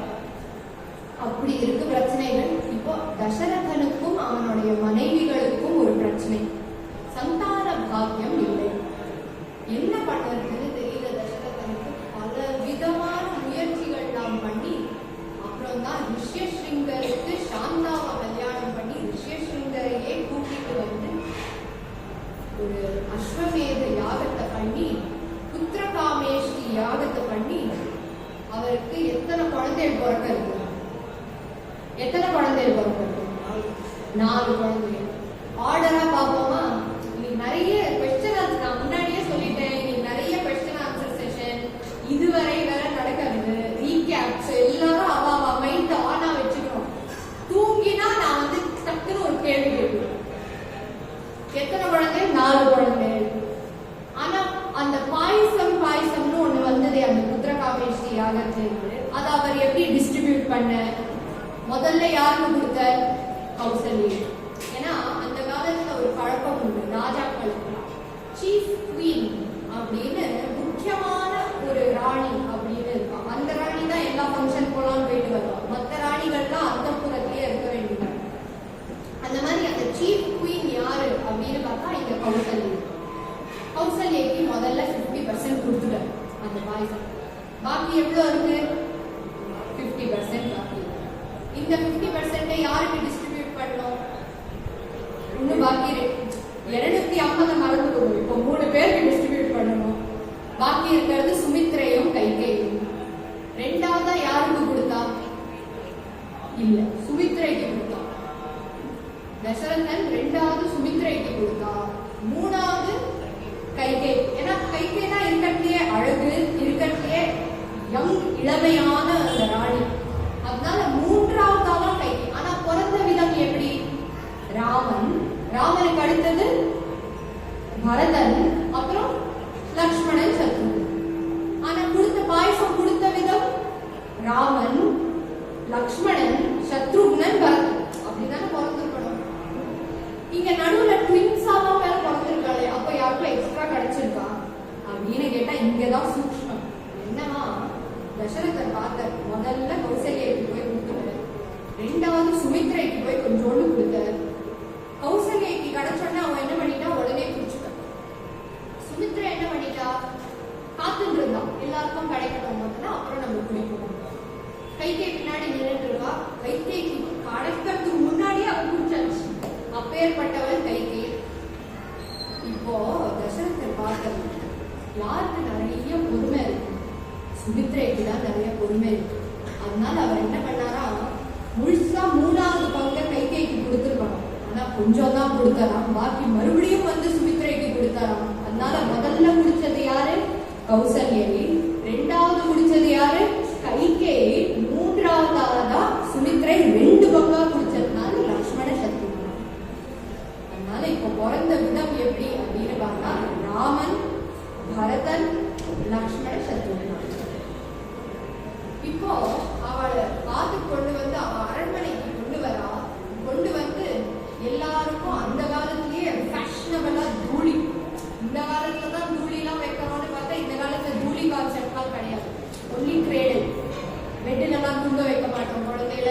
பக்கத்துல ஒரு பெரிய ஒரு அண்டா மாதிரி ஒண்ணு பெருசா ரூம்ல அப்படியே எல்லா இடத்தையும் அடைச்சுட்டு இருக்கா மாதிரி அந்த ரூம் இருக்கணும். ஒரு பெரிய அண்டாதான் அந்த குழந்தைய படிக்கணும். மறுபடியும் அந்த கர்ப்பத்துல எப்படி இருக்கமோ அதே மாதிரி இருக்கும் அந்த குழந்தைக்கு வெளியில வந்து பார்க்க. அப்பேற்பட்ட ஒரு தூளி, அந்த மாதிரி 4 தூளி வச்சுட்டு இருக்காங்க தசரதன். ஸ்வர்ணத்துல பண்ண தூளிகள் ராமன், பரதன், லக்ஷ்மணன், சத்ருகன் இதே ஆர்டர்ல படுத்துட்டு இருக்கான். ஆனா வாழ்னு அழுதுட்டு இருக்காங்க. ஏண்டாமா இந்த குழந்தைகள் அழறா, அம்மாக்கள் தூக்கி பாக்குறா, கொஞ்சி பாக்குறா, பால் ஊட்டி பாக்குறா, ஆட்டி பாக்குறா, பாடி பாக்குறா. ஆனாலும் இந்த குழந்தைகள் அழக நிறுத்துற மாதிரியே இல்லை. அப்போதான் தன்னுடைய குருவான வசிஷ்டரை கூப்பிட்டு கேட்டோம், இந்த குழந்தைகள் என்ன இருக்கு, இந்த ஐவிஎஃப் ட்ரீட்மெண்ட்ல ஏதோ தப்பு நடந்துருக்கு போல இருக்கு, என்ன நடந்துருக்குன்னு எனக்கு தெரியல, இந்த குழந்தைகள் அழுதுட்டே இருக்கு அப்படின்னு இந்த தாய்மார்கள் கேட்க வசிஷ்டர் சொன்னேன், குழந்தைகளை இப்படி போட்டா அது அழுதுட்டு தான் இருக்கும், இந்த ஆர்டரை மட்டும் சேஞ்ச் பண்ணி போடுவோம், அழுத நிறுத்திடுவோம். என்ன பண்ணாலும் ராமனை நடுவுல உட்காந்து வச்சாங்க, ராமனுக்கு பக்கத்துல லக்ஷ்மணனை உட்காந்து வச்சா, மறுபடியும் பரதனை நடுவுல உட்காந்து வச்சா, பரதனை பக்கத்துல சத்ருகனை உட்காந்து வச்சா. எல்லா குழந்தைகள் முகத்திலையும் அப்போதான் முதல் தடவை ஒரு ஸ்மைலுங்கிறதே பார்க்கறேன். அப்பேற்பட்ட பிரதர்ஹுட் அப்படின்னு நம்ம சொல்றோம் இல்லையா, கீர்வாணே ரத்தமானோ தசமுகனிதனம் கோசலே சிஷ்ட சிங்கே புத்ரியா விஷ்ணி விஸ்வா ததுஷு தசரதக்ஷ்மாபிதோ பாயசக்ரியம் தத் குப்வா தத் புரத்ரீஸ்வபி கிருஷிசமம் ஜாத கர்வாசு ஜாதோ ராமஸ்வம் லக்ஷ்மணேன ஸ்வயமத பரதே நாபி சத்ருக்ன நாம்னா அப்படின்னு அப்படியே அந்த பிரதர்ஹுடோட வாழ்ந்துட்டு வராளாம் இந்த ராம பரத லக்ஷ்மண சத்ருக்னா. இப்படி சொன்னா தந்தா இல்லை, ராம லக்ஷ்மணா பரத சத்ருக்னா. அப்பேற்பட்ட 4 பேரா வாழ்ந்துட்டு வரா, அப்படியே பெருசாயிட்டே இருக்கா. இதோட முடியறது ராமனுக்கு 24 வயசு. நல்லா கவனிங்க, ராமனுக்கு 24 வயசு. இதோட முடியறது பாலகாண்டம். அடுத்தது அயோத்தியா காண்டம். அயோத்தியா காண்டத்துல என்ன நடக்கிறது அப்படின்னு பார்த்தா, அயோத்தியா காண்டத்துல தான் கைகைக்கு ஏதோ குழம்பி போறது உள்ளது. ஏன் குழம்பி போறது அப்படின்னு கேட்டா, பெரியவாள்லாம் சொல்லுவாங்க, அம்மாவை பார்த்து பொண்ணை எடை போடணும் அப்படின்னு. இங்க அம்மாவை பார்த்து பொண்ணை எடை போடுறதுக்கு என்ன இருக்கு அப்படின்னு கேட்டா, கைகையினுடைய அம்மா இருக்காங்க, அவ வந்து கைகேய தேசத்துல அந்த ராஜாவும் ராணியும் வாழ்ந்துட்டு வந்துட்டு இருக்கா. அந்த ராஜாவுக்கு வந்து ஒரு சக்தி உண்டு. என்ன சக்தியா, அவருக்கு இந்த மிருகங்கள் எல்லாம் பேசுறதுன்னா என்ன பேசுறது அப்படிங்கிறது அவருக்கு புரியும். ஆனா with great power comes great responsibility. அந்த சக்தி இருக்கு, ஆனா அந்த சக்தியோடைய ஒரு ஒரு கண்டிஷன் இருக்கு. என்ன கண்டிஷனா, அவர் இந்த மிருகங்கள் சொல்லறத கேட்டுட்டு அவர் கேட்டதை வேற யார்கிட்டயாவது போய் சொன்னார்னா அவர் தலை விழிச்சிடும். இப்போ ஒரு நாளைக்கு அவ பால்கனியில அவ நின்றுட்டு, யாரு, இந்த ராஜாவும் ராணியும் கைகேயினுடைய அப்பாவும் அம்மாவும் ஒரு பால்கனியில நின்றுட்டு அப்படியே ஏதோ பேசிட்டு இருக்கா. திடீர்னு ராஜா பேசுறதை நிறுத்தி அது சிரிக்க ஆரம்பிக்கிறான். ராணி பார்த்தா, என்ன நீங்க இவ்வளவு சிரிக்கிற, எனக்கும் சொல்லுவாள், என்ன ஜோக் இது, என்ன காமெடி ஜோக் இது, எனக்கும் சொல்லுவாள். அப்போ ராஜாவுக்கு பயம் வந்துருக்கு. ஏன்னா அவர் சிரிக்கிறதோ ஏதோ ரெண்டு பட்சிகள் ஏதோ ஒன்று பேசிட்டு இருக்கு, அதை கேட்டுட்டு அவருக்கு சிரிப்பு வந்துடுது. அதனால அவர் சிரிச்சுட்டு இருக்கார். ஆனா அவருக்கு கொடுத்த கண்டிஷன் என்ன, அவர் ஏதாவது சொன்னா தலை வெடிச்சிடும். இந்த ராணி பார்த்தாலும் என்னதுன்னு சொல்லுவோட, முன்னாடியே சொன்னேன், சில பேருக்கு அந்த ஆன்சர் கிடைக்கிற வரைக்கும் அவன் நோய் பண்றத விட மாட்டா. அது நான் என்ன சொல்றேனோ கனெக்ட் பண்ணிட்டே வரணும், மறந்துடுங்க. இங்க வந்து இந்த ராணி வந்து இந்த ராஜா பார்த்து கேட்கிறாங்க, என்ன எதுக்காக சிரிக்கிறேன் சொல்லுங்க.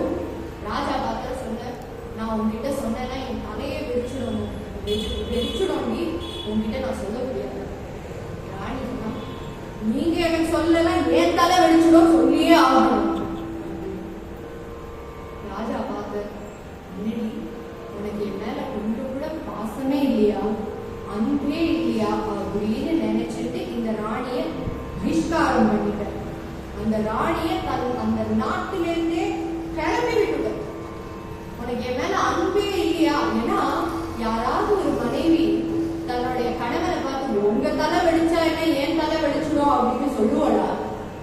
அப்படி இந்த ராணி சொல்லியிருக்கா. அப்பேற்பட்ட ராணிக்கு பிறந்தவள் இந்த கைகேயி. அப்போ அவன் புத்தியும் அப்படிதானே கொஞ்சமாவது இருக்கும். அதனாலதான் பெரியவாள்லாம் அந்த காலத்துல சொல்லியிருக்கா, அம்மாவை பார்த்து பொண்களை எடை போடணும் அப்படின்னு. இந்த காலத்துல அது பொருத்தமா இருக்குமா என்னன்னு எனக்கு தெரியல, அது அவாவா பாடு. இப்போ இங்க கைகேயி அயோத்தியா காண்டத்துக்கு வந்திருக்கோம். அயோத்தியா காண்டத்துல தசரதனுக்கு தெரிஞ்சு போயிருக்கு, பல வருஷங்கள், பல 1000 வருஷங்கள் அவர் ஆண்டாச்சு அயோத்தியாவை.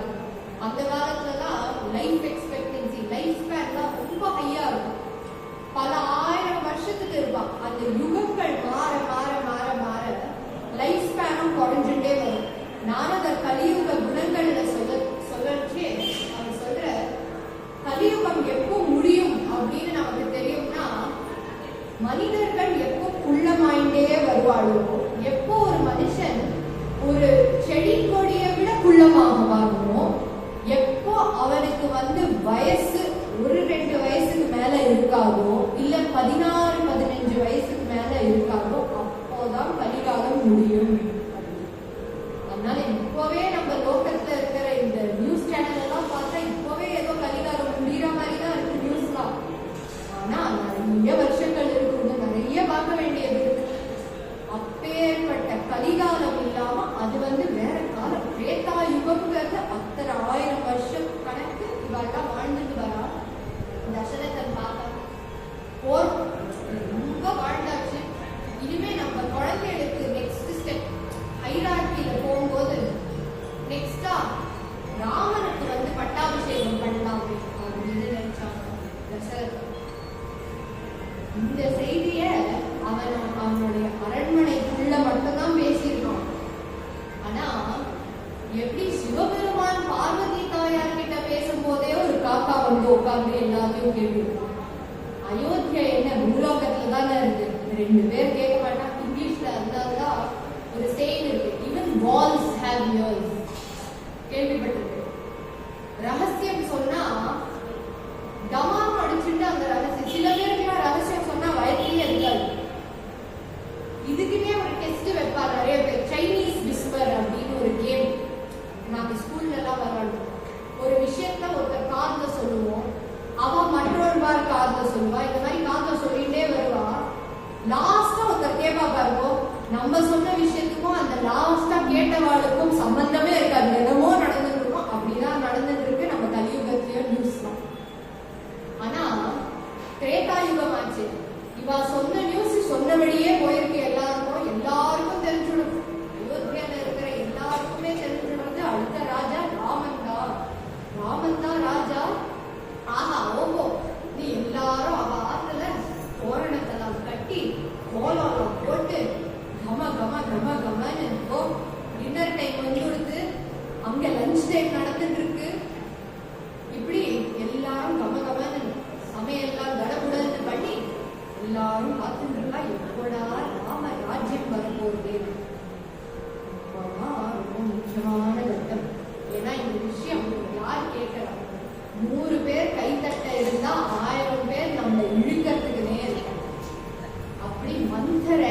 அத்தை.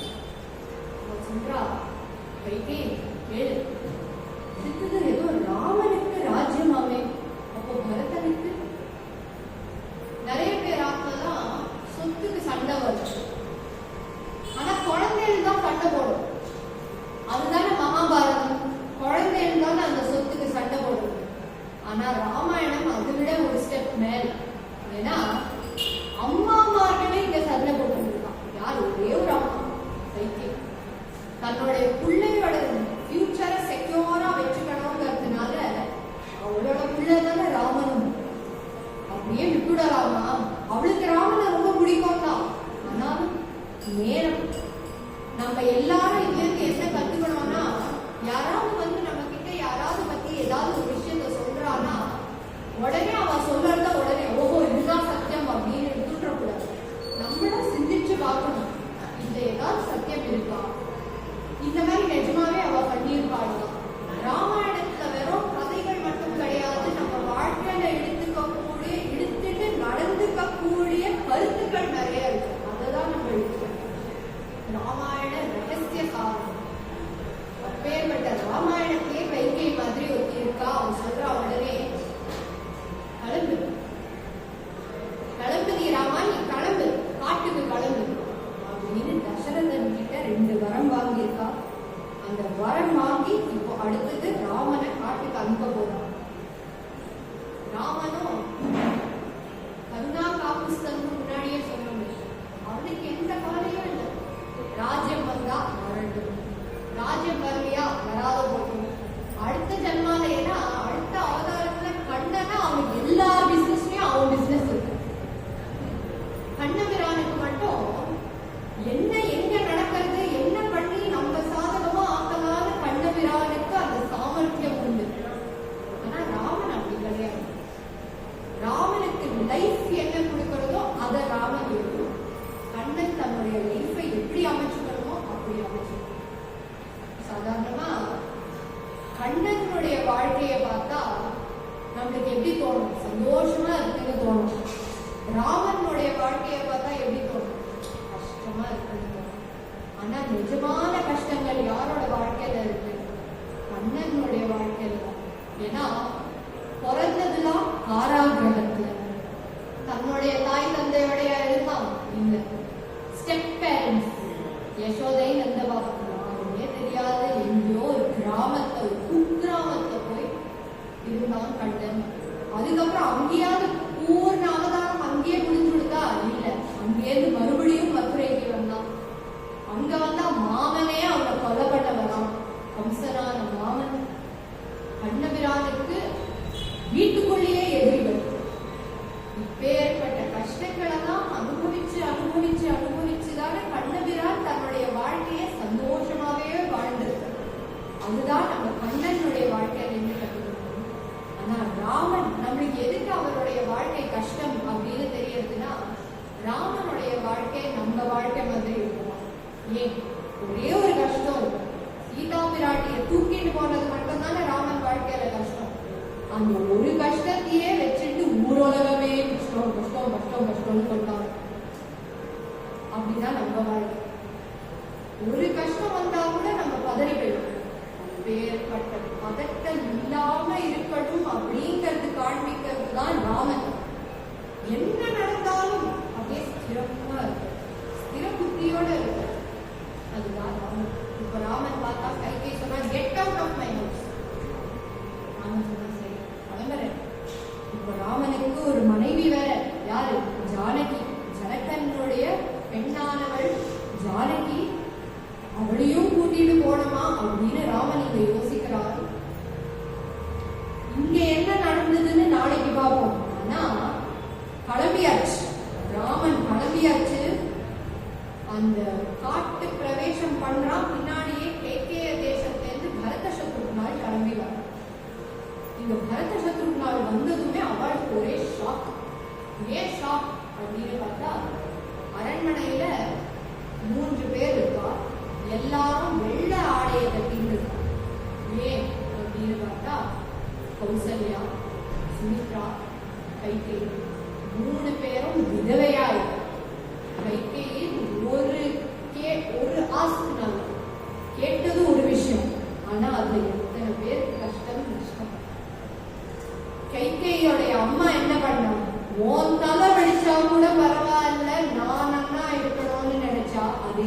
கைகேயும் நினைச்சா. அதனால அங்கேயாவது அந்த ராஜா வந்து அவ அம்மாவை பகிஷ்காரம் பண்ணிட்டார். இங்க தசரதன் அந்த ராணிக்கு புத்திமதி சொல்லாமல் அந்த ராணியினுடைய பிரியத்துல காமத்துல விழுந்து இந்த வரணும் கொடுத்துட்டார். இப்போ பரதன் வந்தான், அப்பாவும் போயிட்டா, அண்ணாவும் போயிட்டான். ஒரு அண்ணா இல்ல, 2 அண்ணாமார்கள் போயாச்சு. எங்க காட்டுக்கு கிளம்பி போயாச்சு. பரதன் பார்த்தா இனிமே கைகை அம்மா உன்னை சுத்தி நான் இருக்கவே வேண்டாம். என்ன ராஜ்யத்தை வச்சு நான் என்ன பண்ண போறேன்? அயோத்தியா மக்களை பார்த்தா அவ்வளோ கஷ்டத்துல இருக்கா, அவ்வளோ கஷ்டம்னா அவளுக்கு என்ன பார்த்தாலும் கண்ணீரா, எதை பார்த்தாலும் கண்ணீர் தான். அங்க இருக்கக்கூடிய செடி கொடி எல்லாம் வாடி போயிடலாம். அங்க இருக்கிற அந்த நீர் நிறங்கள்லாம் இருக்கும் இல்லையா, அந்த நீர்லாம் கொதிக்க ஆரம்பிக்கிறது. ஏன் கொதிக்கிறது? சாதாரணமா சந்தோஷத்துல சிரிக்கும் போது கண்ணுல இருந்து ஜலம் வரும். நிறைய பேருக்கு சந்தோஷத்துல சிரிக்கும் போது ஜலம் வரும். அந்த ஜலத்தை தொட்டு பார்த்தா குளிர்ச்சியா இருக்கும். இதே சோகமா இருக்கும் போது அழுதோம்னா அப்படியே முகம்லாம் அப்படியே சூடாயிடும், கண்ணீர்லாம் சுட சுட வரும். நிறைய பேர் விக்கி அழுவா. அவ விக்கி அழும்போது அப்படியே அந்த சீக்ஸ்லாம் அப்படியே ரெட் ஆயிடும், அவளுக்கு சுட சுட இருக்கும். அந்த மாதிரி கொதிக்கதான் இந்த நீர் நிரம்பலாம். ராமன் பண்ணினார். ராமன் இல்லாம நம்மளோ இத்தனை வருஷம் அந்த அயோத்தியால ராமன் இல்லை, நம்ம அதை நினைச்சு கூட பார்த்துப்போமா? ஆனா ராமன் வந்த பிறகாவது நம்ம சந்தோஷமா அவனை தினசரி கொண்டாட வேண்டாம். எத்தனை வருஷத்துக்கு வரவாசம்? 14 வருஷம் தான் திரேதாயுகத்துல. 500 வருஷத்துக்கு மேல இந்த அயோத்தியைக்கு அவன் திருப்பி வரத்துக்கு, இந்த ராமன் திருப்பி வரத்துக்கு 500 வருஷம். 14 வருஷத்துக்கு ஏற்று ராமன் மறுபடியும் வரச்சே அந்த அயோத்தியை ஜனங்கள்லாம் எப்படி கொண்டாடினா தெரியும்? ஒரு நாளைக்கு கொண்டாடல, 2 நாளைக்கு கொண்டாடல, பல 1000 வருஷத்துக்கு தீபாவளி, தினசரி தீபாவளி. அப்போனா 500 வருஷத்துக்கு கழிச்சு வந்த இந்த ராமனை நாம எப்படி கொண்டாடணும்? நமக்கு ஏதாவது துக்கம் அப்படின்னு நம்ம நினைச்சு கூட பார்க்கணுமா? ராமனே வந்துட்டான், என்ன துக்கம் இனிமே, என்ன கஷ்டம், என்ன நஷ்டம்னு தானே நினைக்கணுமே தவிர எப்போ ஒரு துக்கம் வந்தாலும் அந்த ராமனுடைய முகம் நம்ம மனசுக்கு. ஏன்னா ராமன் இப்ப எங்கேயோ இல்லை, நம்ம பக்கத்துல வந்துட்டான். நம்ம எல்லாரையும் ராம ராஜ்யத்தை காக்கிறதுக்கு வந்துட்டாங்க அந்த ராமன். அப்பேற்பட்ட ராமனா நம்ம ராம ராம ராம ராம ராம ராம ராம ராமன் நம்ம நாவில இருக்கக்கூடிய ஒரே நாமம் அந்த ராம நாமமா தானே இருக்கும். பெரியவாட பாகவதத்துல சொல்லுவா, எவன் ஒருவன் பிறந்து விஷ்ணுவின் கதைகள் கேட்கலையோ, விஷ்ணுவை பத்தி தெரிஞ்சுக்கலையோ, அவனுடைய ஜன்மாவுக்கு என்ன பிரயோஜனம்? ஒரே ஒரு பிரயோஜனம் தான். என்ன பிரயோஜனமா? அவனுடைய அம்மாவுக்கு பிரசவ வலி கொடுக்கறத தவிர வேற எந்த பிரயோஜனமும் கிடையாது. ஒண்ணு நம்ம பகவானை பார்க்கணும், இல்ல பகவான் நம்மள பார்க்கணும். அதனால்தான் கோவில்கள்ல எல்லாம் எதுக்கு உபன்யாசம்லாம் வைக்கிறா, பஜனை நாம சங்கீர்த்தனம்னா ஒரு கோவில்ல எதுக்கு வைக்கிறா அப்படின்னு கேட்டா, இன்னைக்காவது ஒரு நாள் நம்ம கஷ்டம் நிவர்த்தி ஆகிறதுக்கு நம்ம வேண்டிடுவோம். யாராவது ஒரு சுவாமியை வேண்டிடுவோம். அந்த சுவாமி நினைப்பா, நீ என்னை வந்து பாரு, என் முன்னாடி 2 வாட்டி வந்து உட்காந்து என்னை கேளு, உனக்கு என்ன வேணுமோ நான் தரேன். ஏன்னா இன்னைக்கு நிறைய பேருக்கு வந்து இந்த ராமாயணம் கேட்கணும்னாலே அவன் பல ஜன்மாக்களுக்கு புண்ணியம் பண்ணியிருக்கணும். இது நான் சொல்ல, ராமாயணமே சொல்லுது. பல ஜன்மாக்களுக்கு புண்ணியம் பண்ணியிருக்கணும். அதுவும் ஏகாதசி அன்னைக்கு ராமாயணத்தை கேட்கணும்னா நிறைய புண்ணியம் பண்ணியிருக்கணும். பெரிய நம்ம முன்னோர்கள்லாம் அவ்வளவு புண்ணியம் பண்ணியிருக்கணும். இது சாதாரண ஏகாதசியா கிடையாது, சஃபல ஏகாதசி. நம்ம மனசுல ஒரே ஒரு நிமிஷம் ராமரை நினைப்போம்.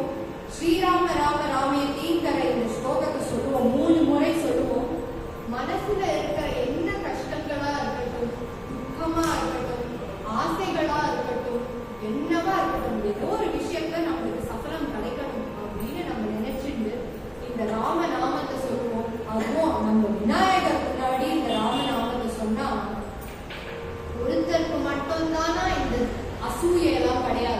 யாருக்கு அப்படின்னு கேட்டா நம்ம பகவானுக்கு மட்டும்தான். அனசூயா அந்த குணமே கிடையாது. அதனால விநாயகர் நம்ம ராமநாமத்தை சொல்றோமேன்னு நினைச்சுக்க மாட்டார். அவர் சந்தோஷப்படுவாராம். ஆஹா நம்ம குழந்தைகள்லாம், ஏன்னா விநாயகர் யாரு? விநாயகனுடைய தாயார் யாரு? பார்வதி. உமா சுதா அப்படின்னு தானே பேரு விநாயகருக்கு. இந்த பார்வதி யாரு? மகாவிஷ்ணுவின் சகோதரி. அதனால அந்த மகாவிஷ்ணு தானே ராமன். நம்ம மாமாவை பத்தி தானே சொல்றா, சொல்லிட்டு போட்டோமே, நல்லா சொல்லட்டோமேன்னு அந்த கோஷம் கேட்கிற மாதிரி ஸ்ரீராம ராம ராமேதி சொல்லி நம்ம எல்லார் மனசுல இருக்கிற ஆசைகளையும் நம்ம நினைச்சிட்டு, கஷ்டங்கள் என்னவா இருந்தாலும் நினைச்சிட்டு சொல்லலாம். ஸ்ரீராம ராம ராமேதி ரமே ராமே மனோரமே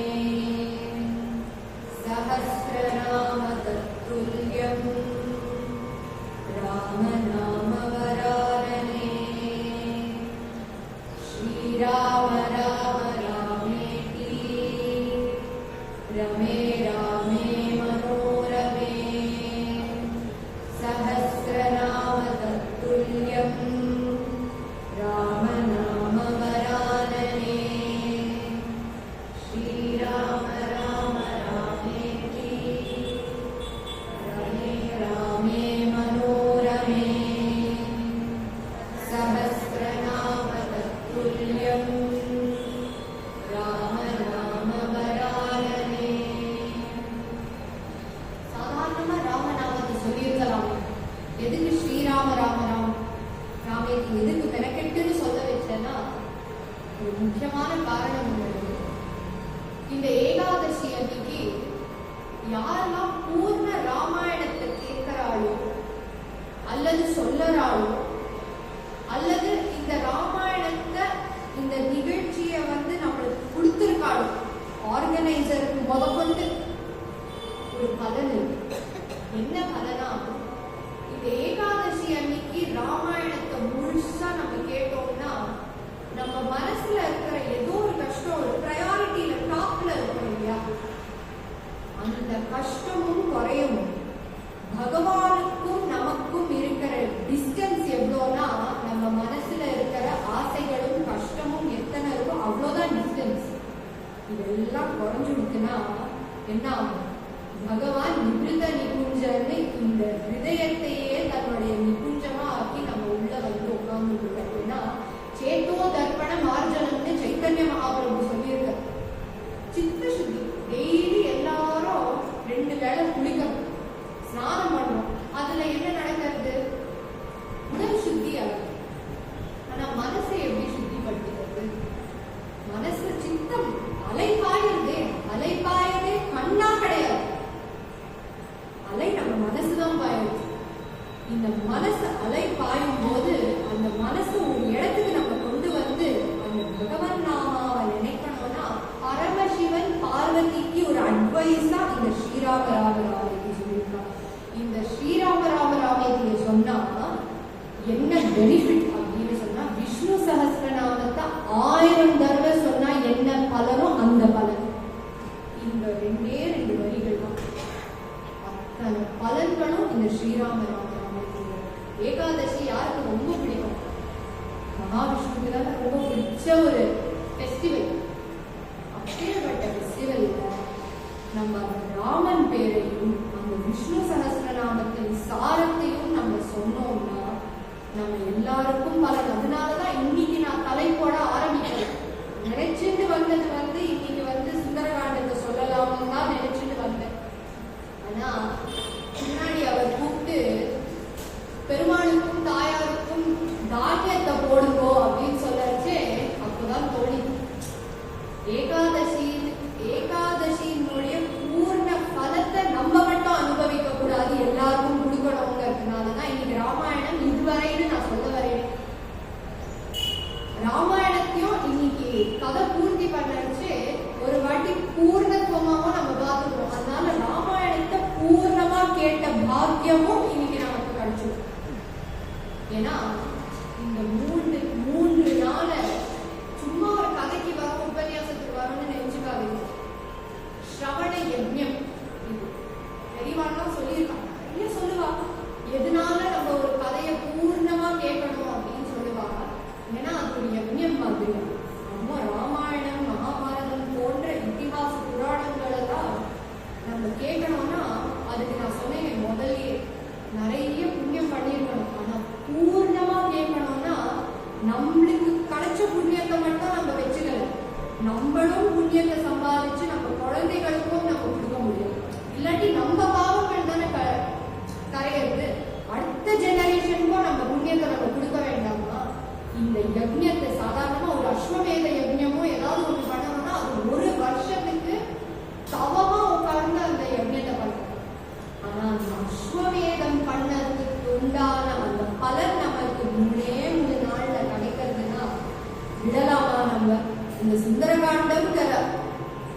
அப்படியாவது என் நாமம் உன் காதுல வந்து படட்டுமே.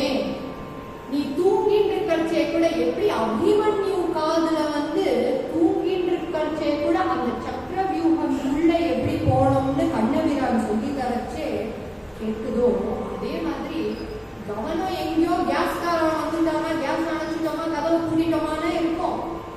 ஆனா ஏதோ ஒரு விதத்துல அந்த நாமம் காதுல ஓடிவே இருக்கும். அந்த நாமம் ஓட ஓட ஓட ஓட சித்த சுத்தி சேத்தோ தர்ப்பண மார்ஜனம் கண்ணாடி போல சுத்தமா ஆயிடுமா நம்ம மனசு. அப்பேற்பட்ட அந்த பலத்தை நம்ம எல்லாருமே பகிர்ந்துக்கணுங்கிறதுனாலதான் இன்னைக்கு இதுவரை. அதனால நான் தலைப்பு இன்னும் சுந்தரகாண்டமே வரலன்னு நினைச்சுக்காதீங்கோ. இன்னைக்கு சபல ஏகாதசியா இருக்கிறதுனால ராமாயணம் கேட்டா நிறைய பலன் இருக்கிறதுனால தான் நான் சொல்லுறேன். அடுத்தது இப்போ காட்டுக்கு போயிட்டே இருக்கா. ஆரண்யா காண்டம் ஆரம்பிச்சு கொடுத்து 13 வருஷம் முடிந்து விட்டது. 13 வருஷம் முடிஞ்சு. இந்த 13 வருஷத்துல ராமன், லக்ஷ்மணன், சீதை 3 பேரும் அந்த காட்டுல வந்து அப்படி ஜம்முன்னு வாழ்ந்துட்டு வர. இப்போதான் ட்விஸ்டே கதை. என்ன ட்விஸ்ட் அப்படின்னா, பிரம்மாண்ட புராணத்துக்கு போய் பார்க்கணும். இந்த ட்விஸ்ட் பிரம்மாண்ட புராணம் ஒரு ட்விஸ்ட். ஆதோ கீர்த்தனாரம்பத்துல அப்படின்னு ஆரம்பிக்கிறது பிரம்மாண்ட புராணம். சொல்றது வேதவதி என்கின்ற ஒரு ஸ்திரீ இருந்தாலும் ராமாயணம்லாம் நடக்கிறதுக்கு முன்னாடி இந்த ராவணன் ஒருத்தர் இருக்கானே லங்கையில, அவனுக்கு ஒரு கெட்ட குணம் இருக்கும். யாராவது ஒரு ஸ்திரீய பார்த்தாலே உடனே ஆசை வார்த்தைகள் பேச வந்துடுவாங்க. யாரும் விட்டு விட மாட்டாங்க. புஷ்பக விமானத்தை அப்படியே பறந்துன்னு வந்துட்டு இருக்கான். கீழே பார்த்தா வேதவதி உட்கார்ந்துட்டு இருக்கா. இந்த வேதவதிய பார்த்ததுமே வேதமே ஒரு உருவம் எடுத்தா எவ்வளோ அழகா இருக்கமோ அவ்வளோ அழகா இருக்கலாம் வேதவதி. அதனாலதான் அவளுக்கு வேதவதி அப்படிங்கிற பேரு.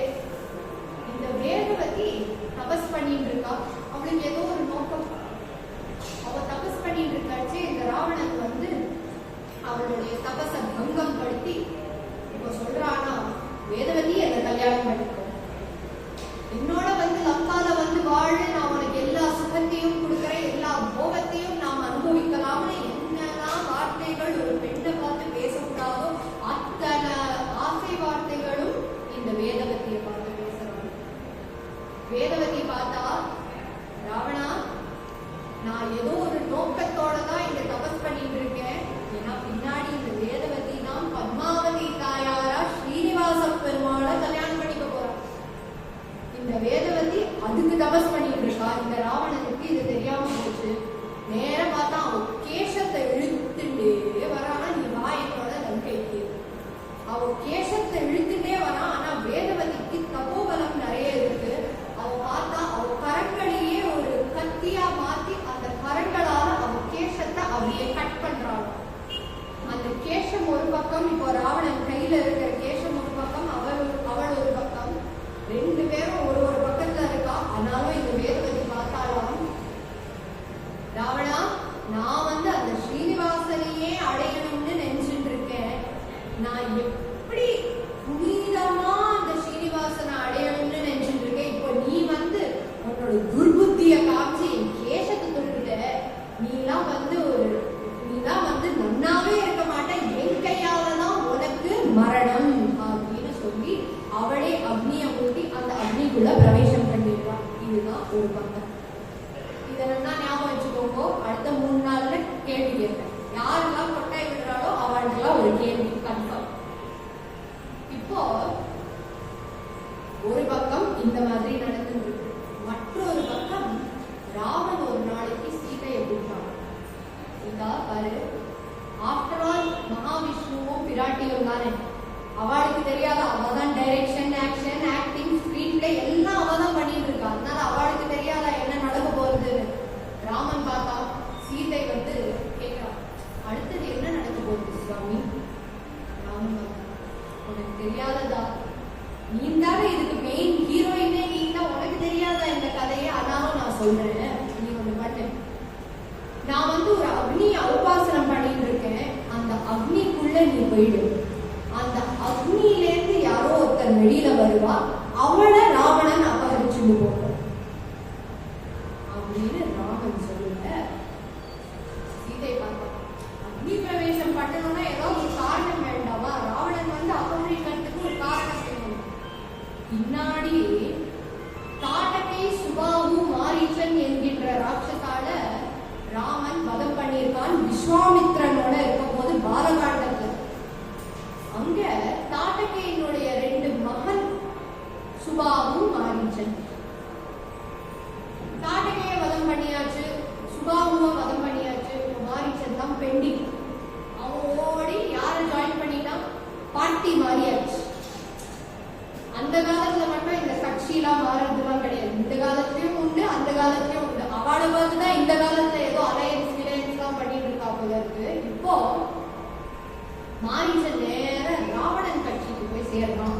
இந்த ராமனை எப்படியாவது கொலை பண்ணணும்னா அப்படின்னு அவனுக்கும் ஒரு வாய்ப்பு கொடுக்க வேண்டாமா? ராமன் கையால மோட்சம் அவனுக்கு கிடைக்க வேண்டாமா? கொஞ்ச நேரம் பார்த்துட்டு இருக்கா சீதை. இப்போ அடுத்தது மானை கேட்க போறா. மானை கேட்ட உடனே ராமன் அந்த மான் பின்னாடி ஓட போறான். பின்னாடியே லக்ஷ்மணனையும் அனுப்ப போறா சீதை. அடுத்தது ராவணன் வர போறான், சீதையை அபகரிச்சுட்டு போறான். நான் சொன்னது கரெக்டா? இதானே கதை இல்லையே? நான் என்ன சொன்னேன்? ராவணன் வர போறான், யார அபகரிச்சுட்டு போறான்?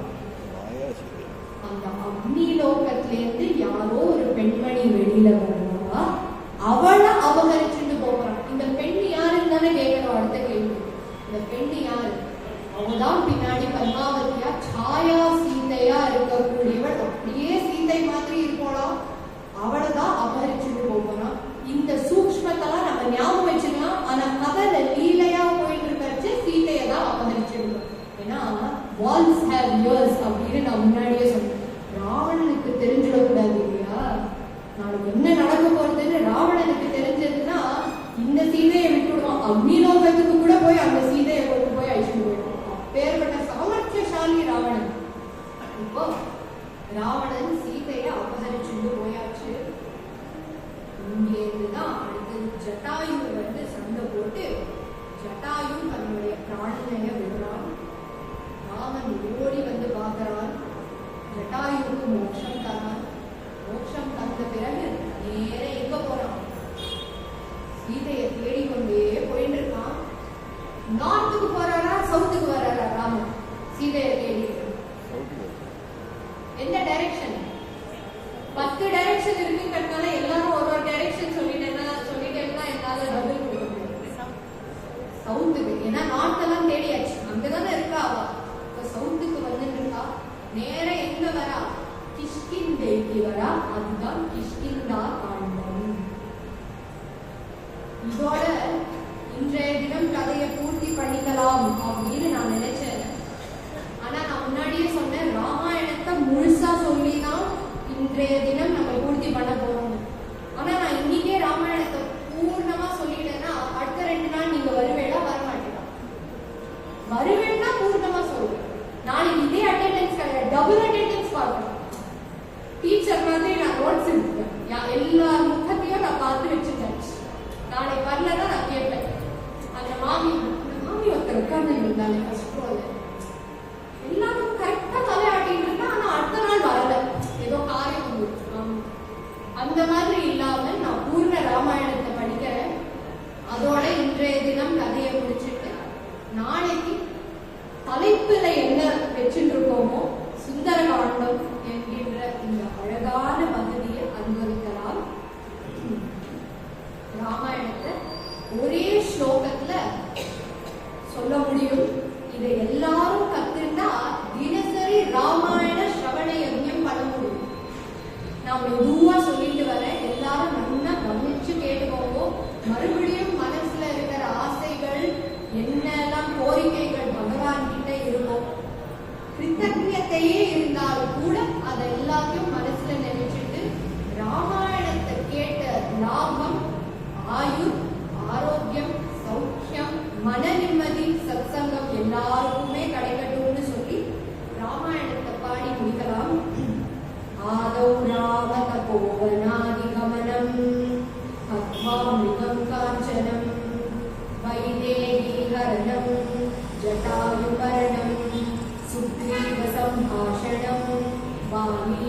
निग्रहणं समुद्रतरणं लङ्कापुरीदहनं पश्चात् रावणकुम्भकर्णहननम् एतत् रामायणம். மற்றொரு தடவை சொல்றேன், எல்லாரும் நம்ம இது வரைக்கும் படிச்சதை மனசுல வச்சுக்கோங்க. எது வரைக்கும் வந்திருக்கோம்? ராமன் ஜட்டாயுக்கு மோட்சம் கொடுத்திருக்கார். கிளைமேக்ஸ் எல்லாம் கேட்காத மாதிரி வச்சுக்கணும். நாளைக்கு மறுபடியும் கிளைமேக்ஸை பார்ப்போம். அதனால இந்த ஜட்டாயு மரணம் வரைக்கும் வந்திருக்கோம். ஜட்டாயு மோட்சம், ஏன்னா ஜட்டாயு மோட்சம்ங்கிறது ரொம்ப முக்கியமான ஒரு கட்டம். ஏன்னா நம்ம எல்லாருமே ஒரு பறவை மாதிரியா, மனசு சஞ்சலமா வாழறது மாதிரி குதிச்சாலும் கூட சித்தம் பறவை மாதிரி பறக்கலாம். ஒரு லோகத்துக்கு பறக்கல, பல லோகத்துக்கு பறக்கிறது. யோசிப்பாங்க, ஒரு செகண்ட் நான் எல்லாரும் கண்ணை மூடிக்கோங்க அப்படின்னு சொன்னா முதல்ல அந்த ராமநாதகம் கிடையாது. ஊர்ல இருக்கிற எல்லாருக்கும் நம்ம மனசுல வரும். அமெரிக்கால யாரோ ஒரு மாமி ஏதோ ஒண்ணு பண்ணிட்டு இருக்கா, சமையல்ல ஜிலேபியோ ஜாங்கிரியோ, அந்த ரெசிபி என்னன்னு நம்மளுக்கு தெரிஞ்சுக்கணுங்கிற எண்ணம் தான் மனசுக்கு வருமே தவிர அந்த ராமன் முதல்லயே வந்துடுவாரோ வரமாட்டோம். ஏற்பட்ட மனசு நம்மளுக்கு பறந்துட்டே இருக்கு. சித்தம் பறக்கணும். அந்த சித்தத்தை ஜட்டாயு போன்ற பறக்க விடணும். அந்த சீதா பிராட்டிய மனசுல இழுத்துக்கிறதுக்கோசரம் பறக்க விடணும். அந்த சீதா பிராட்டிய காப்பாத்த நம்ம போனோம்னா ராமனே நம்மள வந்து ஆலிங்கனம் பண்ணி நமக்கு மோட்சம் கொடுப்பான்னு நினைச்சிட்டு நம்ம சித்தத்தையும் மனசையும் சுற்றிப்படுத்திக்கலாம். மறுபடியும் ஒரே ஒரு வாட்டி ராமாயண ஸ்ரவண யஜ்யம் எல்லாரும் அவளுடைய குழந்தைகளுக்கோ பேரம்பேத்திகளுக்கோ கண்டிப்பா இந்த ஸ்லோகத்தை கத்துக் கொடுத்தேன்னா தினசரி தீபாவளியாக இருக்கும். ஏன்னா தினசரி அது ராமாயணத்தை பாடிட்டு சுத்தி பாடலாம். ஆதௌ ராமதபோவனாதிகமனம் ஹத்வா மிருகம் காஞ்சனம் வைதேகீஹரணம் ஜட்டாயுமரணம் சுக்ரீவ சம்பாஷணம் வாலி நிக்ரஹணம் சமுத்ரதரணம் லங்காபுரீதஹனம் பஷ்சத் ராவணகும்பகர்ணஹரணம் ஏதத் ஸ்ரீராமாயணம். நவநீதச்சோராய நந்தாதி கோப கோரக்ஷிணே கோபிகா வல்ல